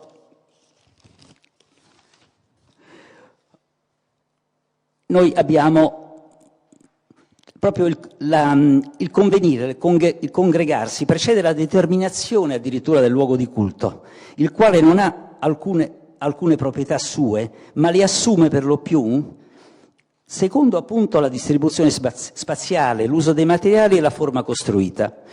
Ecco, allora questo è una prima approssimazione, ma molto blanda. Ora, nella sinagoga, questo conviene dirlo subito, vorrei dirlo subito, ci sono due elementi più notevoli. L'Arona Kodesh, quindi sarebbe l'Arca Santa, no? Che hanno chiamato anche in cui sono conservati i rotoli della Torah. E poi la Bimah, oppure, come si chiama spesso nel Mediterraneo, la Tevah, la piattaforma dalla quale viene condotto il servizio liturgico e vengono letti i luoghi della Torah. Ecco, allora questa è la prima cosa. Nelle comunità ortodosse, quale che sia il loro rito, sono collocati questi due luoghi l'uno rispetto all'altro secondo un asse, e quindi la tipologia è una tipologia bipolare. L'Arona Kodesh è posto sul lato della sala rivolto verso Gerusalemme e ha sempre ricevuto grande attenzione da parte degli artigiani e degli artisti. Questo perché? Perché appunto per la storia, soprattutto europea, sappiamo che le sinagoghe hanno avuto una grande ricchezza all'interno, una ricchezza spaziale e anche decorativa, spaziale nel senso di distribuzione dello spazio, e anche decorativa. Quindi era tutto rivolto verso l'interno, mentre all'esterno le facciate erano abbastanza anonime, anzi era anche una forma proprio di dissimulazione.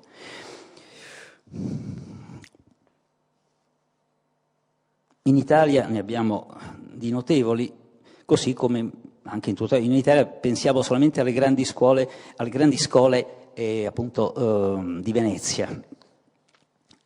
Ho detto la parola scuola, anche qui tutto si lega, secondo me, e la parola scuola è stata poi sostituita. A Roma esisteva appunto, vediamo se ci arrivo, ecco, questa è la piazza delle 5 scole, quindi oggi si tende forse a dimenticare che Roma è stata una città sempre molto ricca di varietà all'interno dell'ebraismo. 5 scole, quindi abbiamo appunto il rito italiano, quello della scuola Tempio, e poi abbiamo altri riti, come appunto i 2 riti spagnoli, anzi, già allora, quando poi si è venuti in Italia, gli spagnoli, castigliani, e poi ci sono stati i catalani che hanno avuto sempre una loro autonomia. E poi ci sono anche le altre della scuola siciliana, che corrispondeva appunto all'Italia meridionale soprattutto. Ora, queste sono le varie... per fare un esempio, queste 5 scole. Noi adesso che cosa dobbiamo vedere? Ci sono repertori e le varietà. Quindi varietà sono proprio tangibili. Dall'incendio poi delle 5 scole è provenuta poi la costruzione del Tempio Maggiore, ecco, chiamato Tempio. Allora, quindi si chiamavano scole ancora oggi nell'uso anche delle comunità ashkenazite, e si dice il Bet Knesset, la sinagoga è chiamata Shul, come era proprio scuola, è la stessa parola, Shul in Yiddish, comunque anche in tedesco, e quindi significava, perché era un luogo non solo di preghiera ma anche di riunioni, come ha detto anche la professoressa prima, no? Ha avuto varie funzioni la sinagoga, no? La professoressa Kühnel ha parlato prima di vari usi, varie funzioni che hanno avuto, un po' come le prime chiese, le chiese per esempio romaniche, no? Oppure quelle chiese che nascevano da abitazioni private che erano state poi donate dai loro proprietari. Ora, questa tipologia, la tipologia del Tempio Maggiore, è una tipologia caratteristica per il fatto che è monopolare, quindi già è differente dalla pianta e dalla situazione spaziale della sinagoga, della piccola sinagoga spagnola. Ora, la tipologia è connessa in architettura anche alla morfologia. Allora, la morfologia urbana, appunto, dove è collocata questa sinagoga? La morfologia urbana è una disciplina descrittiva, esprime un processo di mutua relazione, ecco, della concretezza, la città, all'idea e ai modelli culturali degli studiosi, cioè vale a dire il nesso reciproco delle forme alle immagini, quanto agli elementi urbani, quindi come si colloca questo Tempio Maggiore. Allora, la morfologia urbana definisce tanto i modi e gli elementi della forma urbis, no, in un certo tempo storico, e certo, poi i mutamenti e le trasformazioni di tale forma urbis in un determinato periodo, specie economico e politico, e poi le tecniche e gli strumenti con i quali la città è stata costituita. Questa è la morfologia urbana, e serve anche questo. Perché? Perché noi sappiamo che nell'area del vecchio ghetto tutte le vicende costruttive sono ben documentate nel libro, appunto, Il Tempio Maggiore di Roma. Ora, le vicende costruttive della sinagoga, del Tempio Maggiore, sono ben note, perché sappiamo che Roma non erano ancora stati costruiti gli argini del Lungotevere, che hanno poi, e quindi esisteva una via della Fiumara, quindi soggetta a inondazioni continue, e quindi su questa area quindi la morfologia urbana anche è stata trasformata. Questa è la morfologia urbana. Poi c'è il tipo edilizio. Nell'edilizia, come in altre azioni, allora l'uomo accoglie e opera, proprio grazie alla sua memoria. Si è parlato tanto di memoria, il professor Saggiola ha parlato della memoria, ed è importante, questo è evidente anche nel nostro lavoro. Proprio le nozioni, le cognizioni e le conoscenze, ecco, questi 3 gradi che vanno sempre integrati, no? Non si vive solo di una o dell'altra, per risolvere alcuni problemi simili ad altri che sono stati in precedenza eseguiti. Allora, è un corpus, questa, la tipologia edilizia è un corpus di nozioni proprio, tra sé ordinate e dirette a un fine, ed è proprio un vero organismo edilizio a priori, nel quale sono incluse e codificate le esperienze precedenti. Pensiamo, il Tempio greco, c'è il tipo, vari tipi di Tempio greco, no? Il periptero e così via, e poi però ci sono i concreti templi. Allora, il tipo propone proprio una singola unità costruttiva, il tipo, che viene a essere distinta nello spazio e nel tempo cronologico dalle altre. Quindi a una tipologia edilizia corrispondono pertanto differenti modelli nel tempo storico umano. Questo, per esempio, il tipo e il modello. Il tipo e il modello, per esempio, è qualcosa che ricorda anche l'arte del sarto, no? esiste il cartamodello, si dice, no? Quando è un foglio di carta sagomato secondo le linee di un indumento per una persona. Ecco, il rapporto modello-tipo penso possa essere compreso con facilità proprio da questo esempio. Ora, questo è, abbiamo detto, il modello, il tipo. Abbiamo visto il termine ora eclettismo, ne avevo già fatto cenno per quanto riguarda la sinagoga monumentale di Firenze.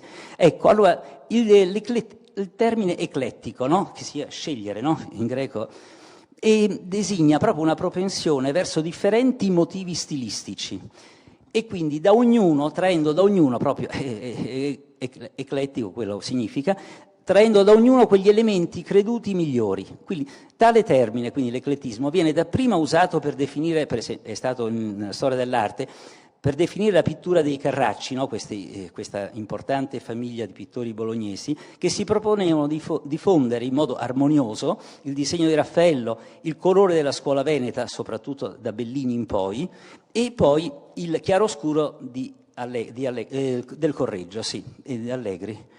Nell'architettura europea l'eclettismo, quindi questo è la genesi dell'eclettismo, però nell'architettura europea, specie dal 1815 al 1890, è approssimato, è una delle tante approssimazioni, rappresenta proprio una tendenza sistematica ad accogliere in modo cosciente, questo è importante notare, attraverso l'analisi di monumenti da altre culture, da altre civiltà, monumenti che sono remote nel tempo cronologico e nello spazio, elementi da ricomporre. Pensiamo, ricomporre, ecco, un modo che un grande tedesco come Goethe detestava proprio il termine composizione, perché là esisteva per lui invece proprio l'atto creativo. C'è una bellissima poesia di Goethe proprio, anzi è un'elegia romana proprio, in cui parla proprio di questo atto creativo, comunque non è il caso.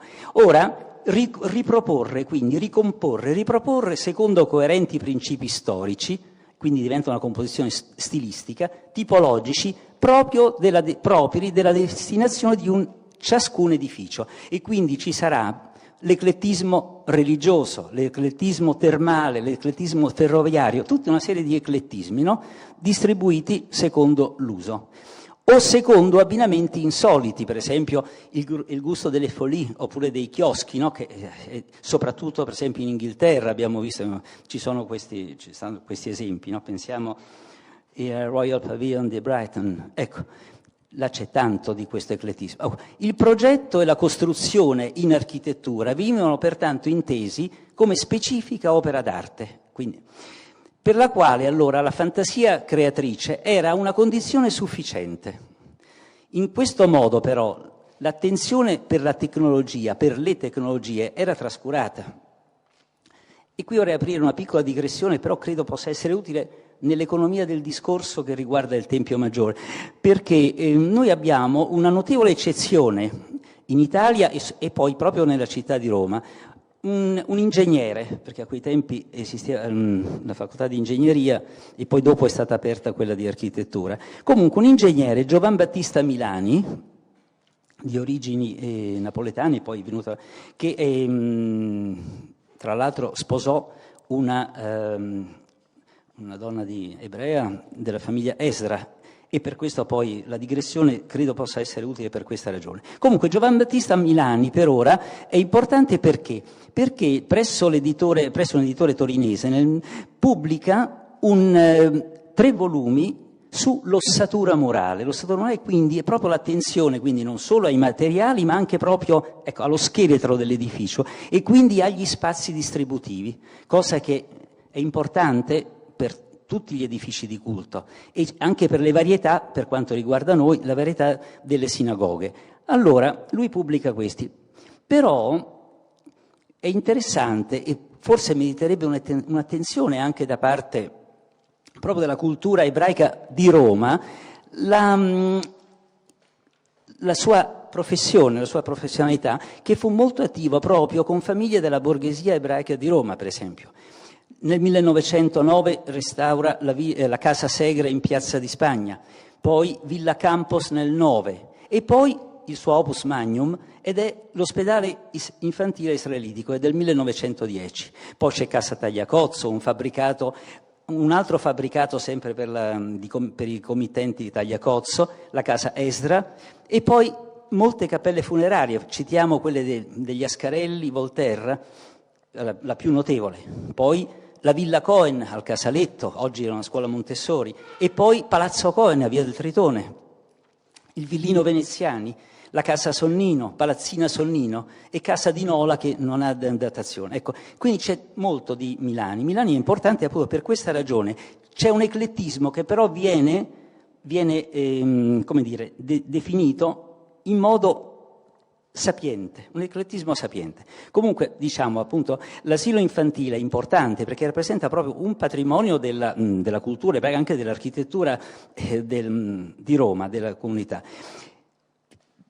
Perché queste anche novità che lui ha saputo introdurre, un classicismo moderato, però era aperta a esperienze europee, proprio la committenza, la committenza ebraica di Roma di allora, e non era suggestionata da aspirazioni a magniloquenza classica, ecco, questo ripeto. Ecco, allora,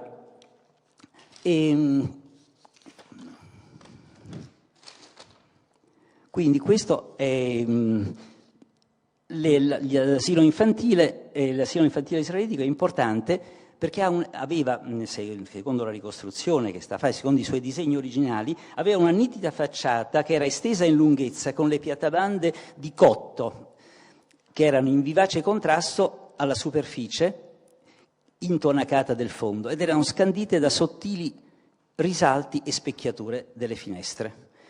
Ora, abbiamo detto,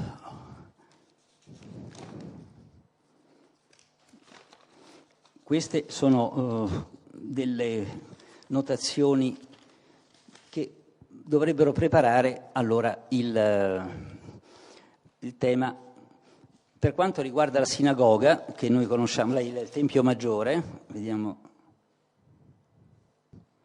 qua vediamo la pianta e qua vediamo, ecco, il tempio. Allora vediamo, c'è un vestibolo a doppia altezza, chiaramente con un portico che è aperto, sostenuto da colonne in stile assiro. Ecco, l'eclettismo, quindi il tema dell'eclettismo subito viene mostrato. Introduce alla sala di preghiera, che è in una forma di croce greca. Ecco, qua lo vediamo, 4 bracci. Allora, della medesima lunghezza, che si eleva per 46 metri fino al colmo interno della cupola, che è imposta su una base quadrata e quadripartita in superfici, ognuna con una sezione ad arco parabolico, quindi lo vediamo, no? Sono 4 superfici. Ora ci sono delle colonne che sono abbastanza goffe e grosse e ci sono pilastri che articolano gli angoli e sostengono le gallerie dei matronei. Vediamo se le gallerie dei matronei, questo è il progetto.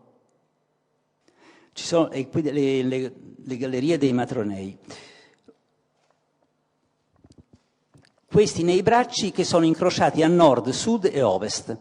Poi c'è la Ron e la Tevà sono collocati su 2 piani adiacenti.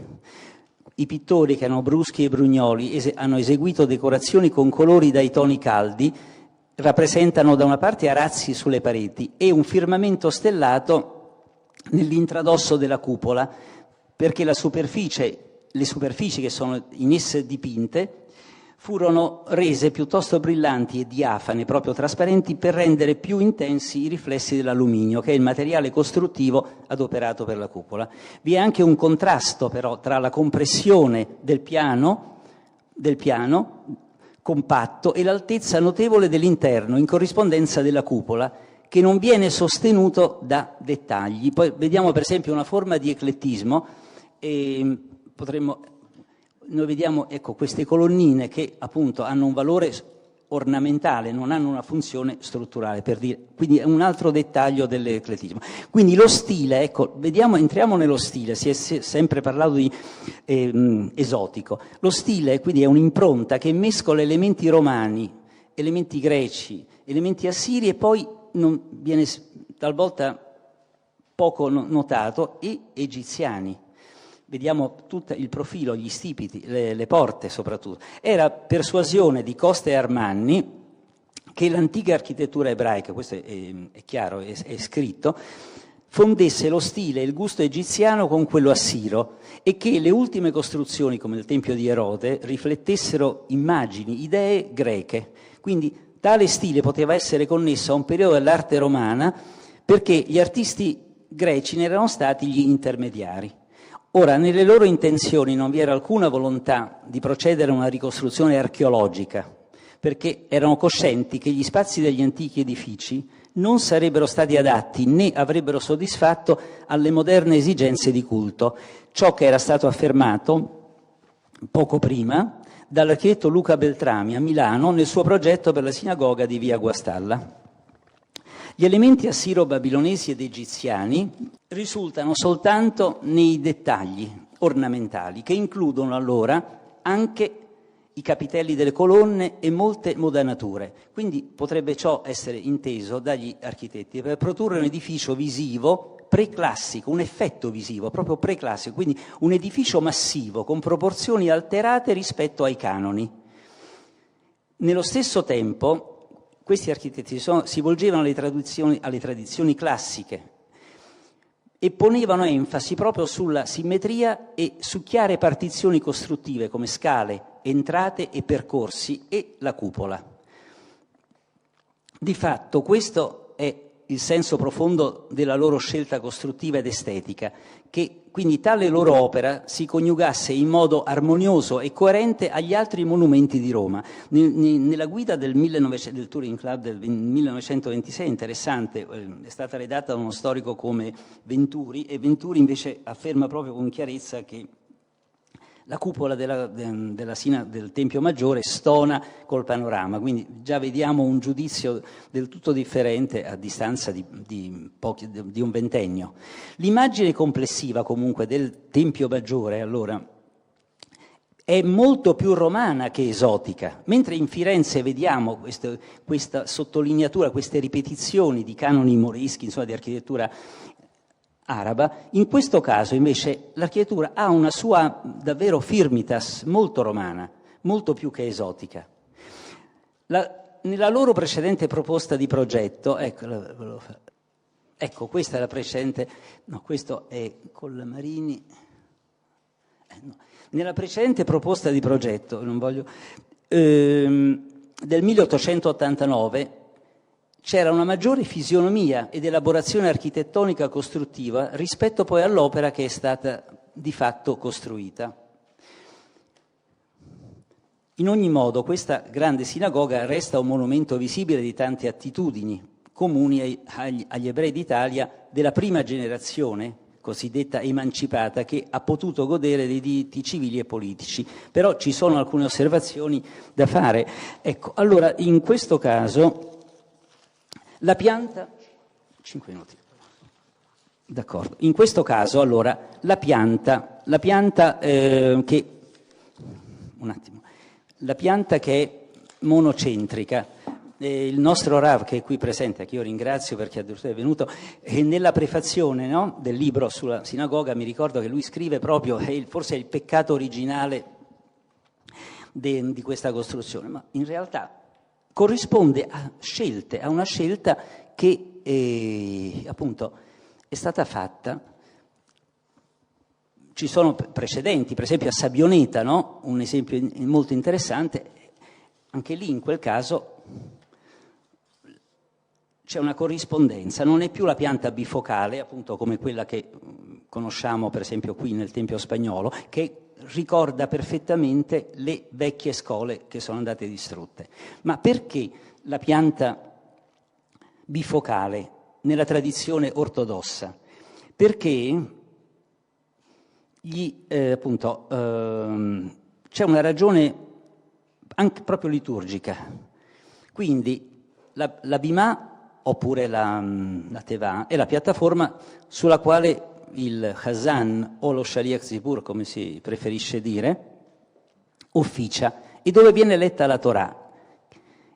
Quindi è posta al centro, anche nella stessa Firenze, che pure abbiamo visto ha una pianta quadrata centrale, però la bimà viene spostata Perché questo allora? Già infatti vediamo, dire Shaliach Tzipur vuol dire inviato del pubblico, il pubblico deve partecipare. Ecco. E in questo caso allora noi possiamo rifarci al Rambam, al Maimonide, no?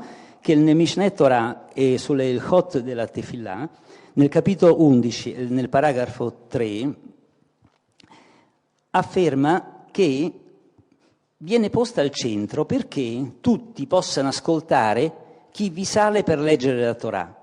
Ma non è solo questo, c'è un'immagine che è concreta ed è anche simbolica, che è viva ed è universa, cioè dei fedeli che circondano proprio il rotolo della legge quando viene mostrato, la famosa Agbà che viene elevato, no? Viene mostrato al pubblico dopo che è stato tratto dall'Arca Santa. Quindi in questo caso tutti si trovano invece nella concezione appunto monocentrica, nella pratica monocentrica, questo non può essere attuato. Non so se io speravo di aver preso anche un'altra. Il fatto che invece questo è all'interno di Firenze, quindi ecco, questa è la nostra sinagoga e questa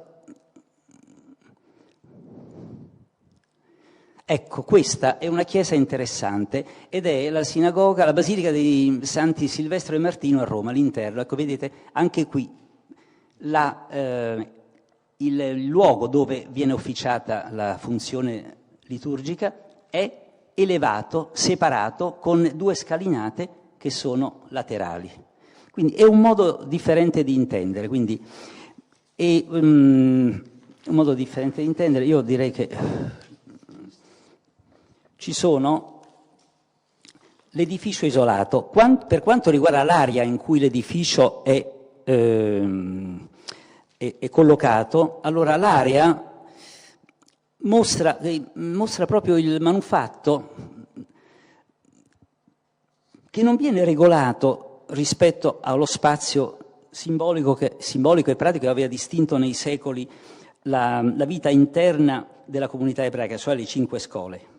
Inoltre la discontinuità si era venuta a instaurare nella fruizione del piano urbano per un salto di quota richiesto che genera di conseguenza un evidente distacco proprio dal mondo dell'opera e da quello esterno della vita quotidiana. È un monumento, viene rappresentata, anticipa di fatto molte volte l'isolamento che gli edifici ricevono proprio per essere messi in maggiore evidenza.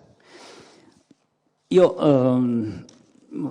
sono tante altre cose di cui vorrei parlare, però ecco, forse il peccato originale, il problema è quello, peccato originale, sì, è una metafora naturalmente, il problema dell'acustica è il problema più difficile della sinagoga, del Tempio Maggiore, perché questa acustica di fatto c'è è un processo per cui è a imbuto e allora non viene percepito spesso in modo distinto il canto liturgico, anche la liturgia stessa, le parole della liturgia. Ora, gli elementi di vita ebraica sono, appunto, abbiamo detto, per concludere, i luoghi necessari per il culto ebraico sono la mikvah, o il mikveh, il bagno rituale, il Bet HaMidrash, la casa di studio, il Bet HaKnesset, poi una sala per Brit Milà, Bar Mitzvah, Bat Mitzvah, chi si sposa, anche la Kupà, e poi uno spazio adiacente alla sinagoga nel quale possa essere eretta la Sukkah per la festa di Sukkot, e poi le stanze e gli uffici per la comunità, e poi le sale per un museo come questo. Ora, credo che forse è un auspicio, questa tipologia ormai è acquisita, fa parte della vita quotidiana poi di tutti gli ebrei di Roma, il Tempio Maggiore.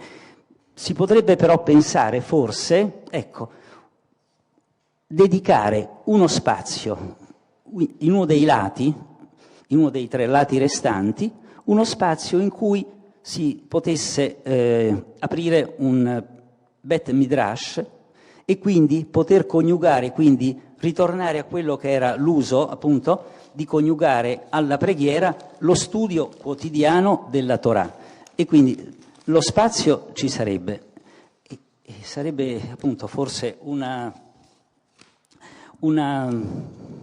proposta che potrebbe essere realizzata insieme con quella di curare l'acustica, anche se i costi sono molto elevati per quanto riguarda appunto le spese. Perfetto. Grazie per l'intervento. Perfetto.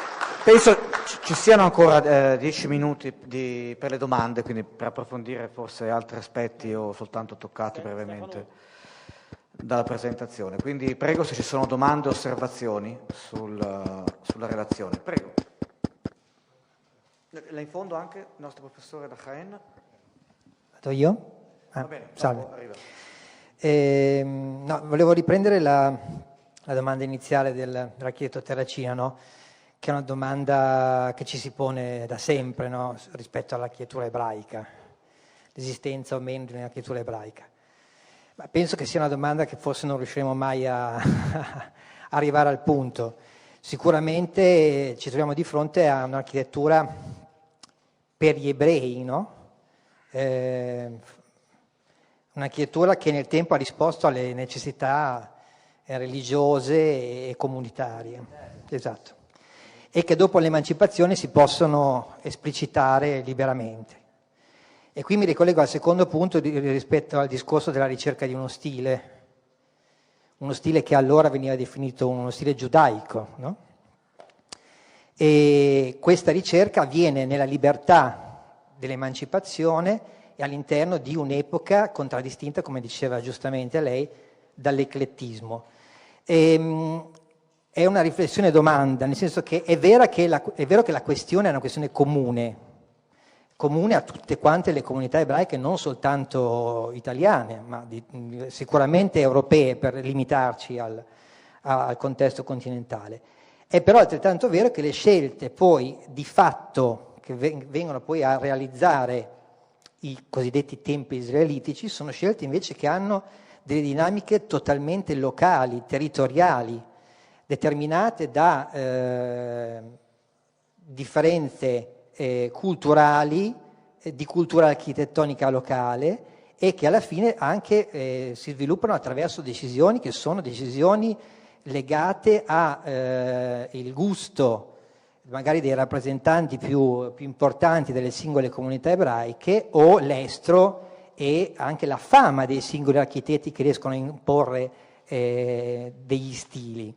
Quindi è vero che la questione è una questione comune, che però poi si esprime in termini totalmente diversificati all'interno del territorio, almeno italiano. Io sono d'accordo, e questo riguarda anche, a parte l'ebraismo, anche per le chiese cristiane, no? Questo è qualcosa di notevole. Con il professor Benedetti, che è stato uno dei miei professori alla facoltà, no? Lui notava pure lo stesso anche per l'edificio di culto cristiano, che non esisteva più una fisionomia. Io vorrei usare, se permettete, io anzi non l'ho detto nella premessa, però io vorrei sempre usare questo termine, una fisionomia, no? D'accordo?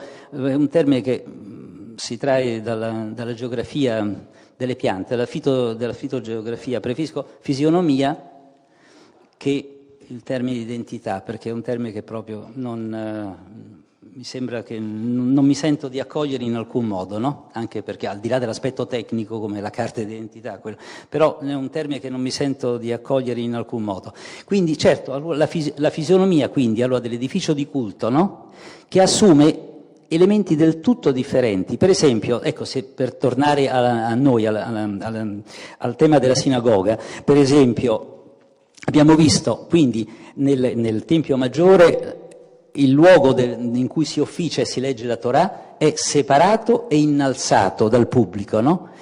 Un grande architetto svizzero che ha costruito da una ventina d'anni la sinagoga, il Bet Knesset della università, nel campus dell'Università di Tel Aviv, invece Mario Botta, addirittura invece ha agito in un modo opposto e quindi ha un poco addirittura abbassato il livello del luogo in cui lo Shaliach Tzibur, insomma l'inviato del pubblico, officia, addirittura fondandosi sul celebre salmo che fa parte anche della tradizione cristiana, il De Profundis Clamavi, no? Che poi può essere interpretato in vari modi, e quindi ecco, e lui l'ha interpretato in questo modo, e quindi questo... Prego. No, vabbè. Se capisci parlo spagnolo. Sì. Traduco io. ¿Qué? Va. Viendo la sinagoga de Firenze con la impronta bizantina, yo pienso que más que una vinculación de la arquitectura de la sinagoga al lugar, que ha existido siempre, en este caso concreto creo que la fidelidad es a un momento arquitectónico en toda Europa, que son los neohistoricismos. È un neohistoricismo ecléctico.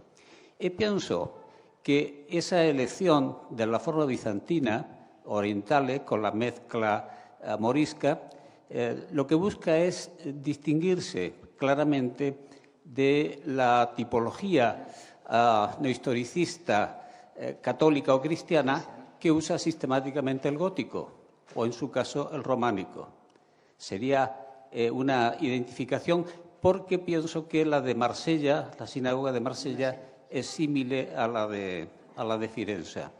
Y en Roma, por contra, utiliza un historicismo, un eclecticismo más complejo, pero que se acerca más a la tradición, a la historia romana, che no el otro caso. D'accordo? D'accordo, infatti sono del tutto d'accordo, e ho tentato, anche se in modo molto sommario, proprio di notare questo, appunto, la struttura, l'impianto, anche lo stesso spazio distributivo è romano, è del tutto romano, e appare proprio, si mostra proprio, ecco, proprio una apophansis, no? Possiamo usare questo termine che è abbastanza utile, si mostra romano. Poi, per quanto riguarda le decorazioni, allora c'è un richiamo a queste tradizioni genericamente esotiche, no? Che poi noi conosciamo solo in parte, e soprattutto allora si conoscevano solo in parte, no? Quando il Tempio Maggiore è stato costruito. Quindi sono del tutto d'accordo. È anche un modo di riconoscere proprio la propria fisionomia originaria. Naturalmente la sinagoga di Firenze è del rito sefardita, e quindi accentua questo carattere, ecco, quindi così. Però possiamo vedere anche per converso, all'opposto, possiamo vedere, non so, la sinagoga di Bordeaux, che sono anche loro, vengono spagnoli, portoghesi, però nello stesso tempo invece in quel caso è una sinagoga con una scansione classica, una pianta basilicale molto classica, che potrebbe essere benissimo anche una chiesa, è la stessa tipologia. Quindi vediamo che anche la tipologia viene usata in modi differenti, no? In modi differenti anche per scopi differenti. Quindi non è poi è il valore aggiunto che viene messo nella tipologia per farla interagire secondo i propri fini, no? Il valore aggiunto appunto, e quindi lo spazio distributivo interno. Comunque questo, d'accordo sul riferimento alla Spagna. Eccomi. Volevo dire, secondo me non è vero che non esiste un'architettura sacra ebraica, perché c'è il Tempio di Salomone, del quale noi nella Torah abbiamo addirittura le misure per ricostruirlo. Certo, per gli ebrei è un tabù ricostruire il Tempio, però tutta la grande architettura gotica europea si basa sulle misure del Tempio di Salomone, perché invece gli ebrei, quando si sono emancipati e hanno costruito i loro templi, non hanno ripreso quel modello lì, neanche a livello, diciamo, di concezione, perché noi abbiamo addirittura, sappiamo gli arredi come vanno messi, le misure addirittura degli anelli che reggono le tende, quindi c'è già scritto tutto, c'è un'architettura ebraica, è nella Torah. Grazie.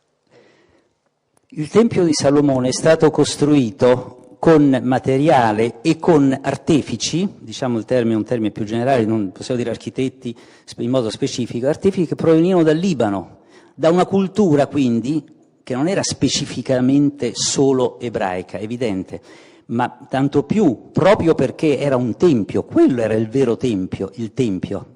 Allora, proprio per questa ragione, noi abbiamo costruito dei luoghi di riunione, abbiamo detto soddisfaceva a esigenze comunitarie, soddisfaceva appunto a esigenze liturgiche, a esigenze di studio, ma proprio per questo noi non possiamo riprodurre. Per esempio, non so, ecco, io non so, ma anche per esempio noi vediamo tanti candelabri a 7 braccia, no? Per esempio, se è qualcosa che insomma è bene. Sarebbe bene non avere, per esempio, anche riproduzioni, perché noi abbiamo la nostra Hanukkah, quando i candelabri sono oggetti di culto del Tempio e noi dobbiamo attendere perché non possiamo. Sarebbe un atto diciamo, estraneo, un culto estraneo, fatto addirittura da noi stessi, ecco. Quindi, però abbiamo detto, poi noi parliamo sempre dell'architettura ebraica dopo il Khurban, dopo la distruzione del Tempio di Gerusalemme e quindi tutto ciò che è seguito. E allora?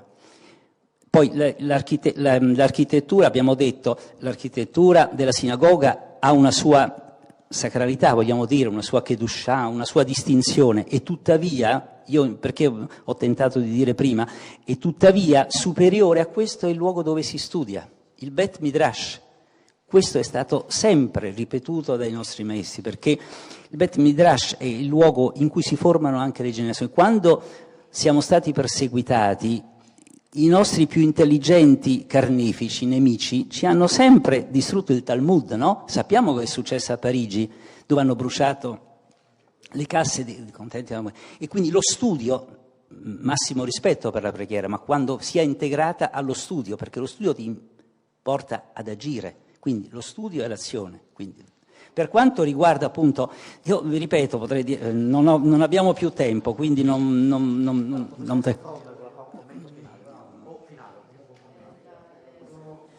sì, certo.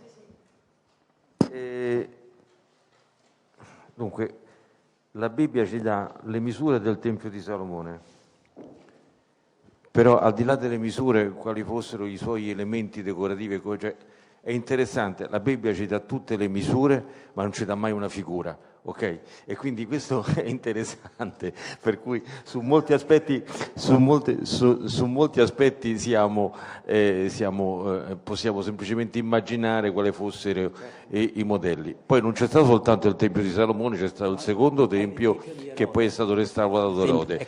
Ci sono un sacco di ricostruzioni possibili, ma c'è ne ha parlato l'architetto adesso, c'è un divieto esplicito di riprodurre il Tempio, cioè il Tempio è un unicum e le nostre case di preghiera sono un Tempio in miniatura, ma non può riprodurre quel Tempio. Sinodi, per esempio, la Cappella Sistina è fatta con le misure del Tempio. Le stesse misure del Kodesh HaKodashim. Sì, e anche nella sua... sì. Noi non possiamo... Nella Cantica del Mare, detto in modo esplicito, c'è scritto Mikdash con Enuyadecha, che le tue mani costruiranno. Noi riceveremo proprio, come dire, il Mikdash, no? Il nuovo, il terzo tempio, quello definitivo, lo riceveremo, come dice anche, ha detto il Rav, chiavi in mano, ma noi non possiamo. Sarebbe un atto di Avodah Zarah, davvero, di culto estraneo, di idolatria, diciamo così, che l'idolatria incombe anche all'interno di qualunque religione, quindi ecco, per cui è importante questo, tenere presente, no? È un porsi un limite, è sempre porsi un limite.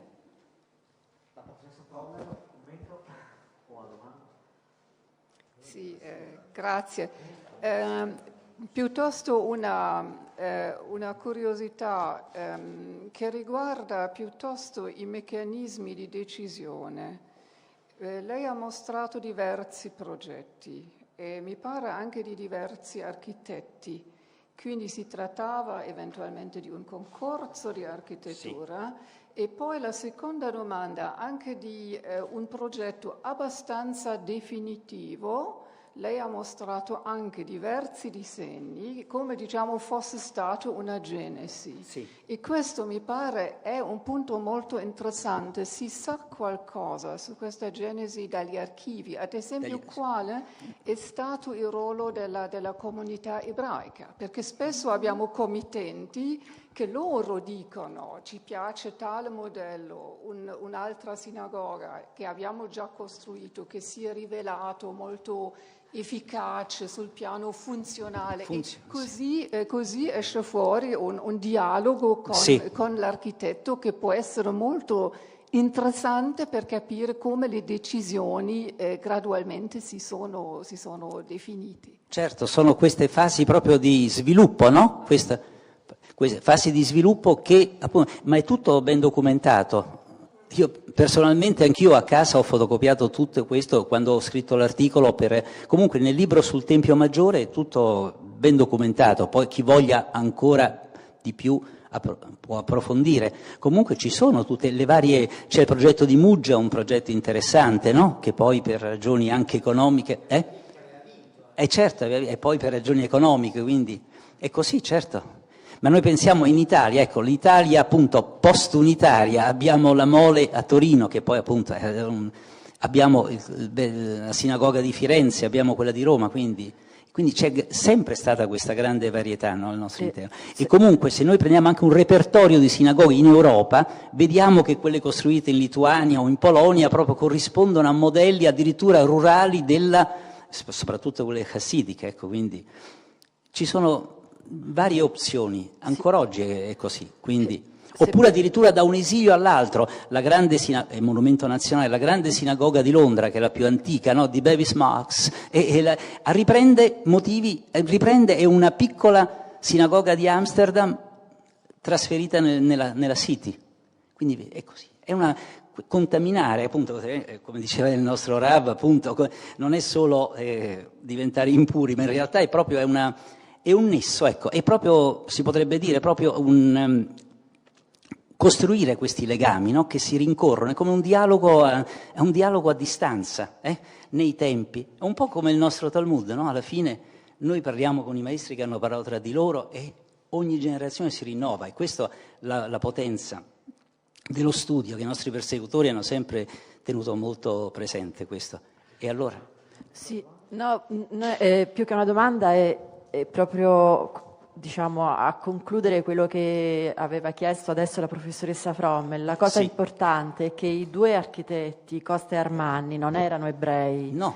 E quindi ovviamente la partecipazione, tutti questi disegni dovevano essere sottoposti all'approvazione della comunità, che comunque loro erano esecutori, ma sicuramente le scelte poi sono state prese dalla comunità stessa in accordo con gli architetti che non potevano fare da soli, cioè ovviamente dovevano sottoporre all'approvazione della comunità questo questi progetti. Soprattutto per quanto riguarda gli spazi distributivi, certo, questo sì, però per il resto appunto era il periodo, diciamo, dell'acquisizione dei diritti civili e politici, oppure emancipati, no? Ecco, ma insomma il concetto è quello, quindi era un desiderio proprio di entrare, ma perché Budapest non è la stessa cosa? Budapest è una città molto interessante perché poi ormai è quasi tutto distrutto, ma in Budapest coesistevano sinagoghe ortodosse, sinagoghe moderne, addirittura del rito riformato. Budapest è stata una capitale del ebraismo riformato e poi addirittura ce n'erano 500, poi i nazisti hanno 500 Stibel, che sono delle piccole sinagoghe, erano dei molto informali, no? Microscopiche sinagoghe che poi sono state distrutte, ecco. Quindi ci sono tante varietà, ci sono sempre state queste varietà. E il fatto che gli architetti siano, appunto, la sinagoga nel campus dell'Università di Tel Aviv, appunto, è di Mario Botta, che non è un architetto non ebreo, addirittura però che appunto ha studiato e ha tratto da quel salmo la sua interpretazione del luogo di culto. Questo è molto interessante. E quindi, ecco, e la sinagoga riceve la sua Kedushah soprattutto dal fatto dei Sefarim e poi appunto anche dal fatto che si studia la Torah. Quello appunto che è sempre il massimo valore. Quindi per concludere, ecco, questo timido invito. Dimmi. Sì, no, volevo dire che avete visto tutti che ci sono i ponteggi adesso sull'esterno della sinagoga, perché è previsto un restauro delle facciate. Certo. che restituiranno sicuramente questo aspetto greco-romano della sinagoga, perché questo colore, ecco anche l'importanza del colore certo. nell'architettura, il colore che gli è stato dato, adesso non so in che periodo, questo color sabbia, che un po' omogeneizza tutto e gli dà questo aspetto, diciamo, esotico, fra virgolette, passerà in secondo piano, cioè ritornerà sicuramente col nuovo colore della sinagoga questo aspetto più monumentale, più greco-romano. Certo, di sarà fatto veramente un exploit, cioè vedremo di nuovo, sicuramente con gli occhi che videro i romani dei primi del Novecento, gli ebrei romani, la loro sinagoga. In molte città della Francia e rifaremo anche la cupola. C'è. La cupola era d'alluminio. Esatto. La cupola era guerra mondiale, sì. Perché rifletteva, esatto, quindi rifletteva e quindi la luce. potrebbe essere un'occasione per l'acustica, per tentare...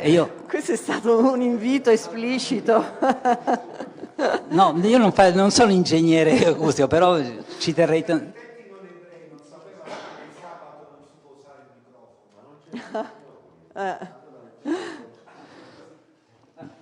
Insomma...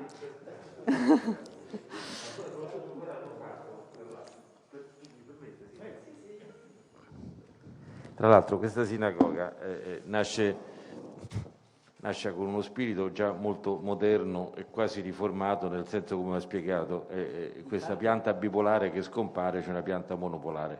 Però malgrado questo spirito di riforma, quello che oggi è uno dei temi fondamentali della riforma, cioè la parità uomo-donna, non c'era nella sinagoga, per cui la sinagoga nasce con i matronei, okay? Dove peraltro le donne non sentono niente. Okay? Non sentono, o c'è un grandissimo tenore come si usava all'inizio del secolo, così c'erano dei cantori molto, molto speciali, cioè si veniva a sentire il ben canto, l'organo e così via, o se no non si sentiva semplicemente. Ecco, quindi è nata con questa concezione.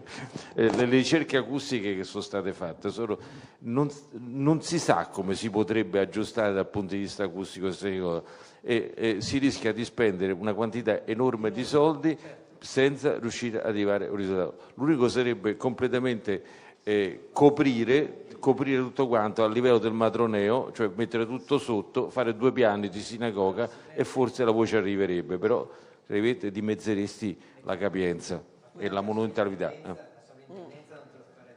Come? Ma non lo farebbe nessuno, ma insomma no. C'è un posto dove l'hanno fatto, l'ho visto, a Odessa. A Odessa c'era una sinagoga molto importante che era praticamente i sovietici l'hanno tagliata a metà, l'hanno divisa in 2 piani differenti, cioè tutta una storia impressionante per parlare di un posto tormentato veramente. Oggi. Sì. Grazie, veramente è stato un dibattito molto molto interessante, sono veramente grata a tutti voi di questo incontro di oggi, che per fortuna proseguiamo domani, quindi non finisce qua. Grazie quindi a tutti della partecipazione, grazie ai relatori, grazie Sergio Amedeo, è stato interessantissimo, poi soprattutto parlando del luogo in cui ci troviamo, quindi è una cosa viva proprio.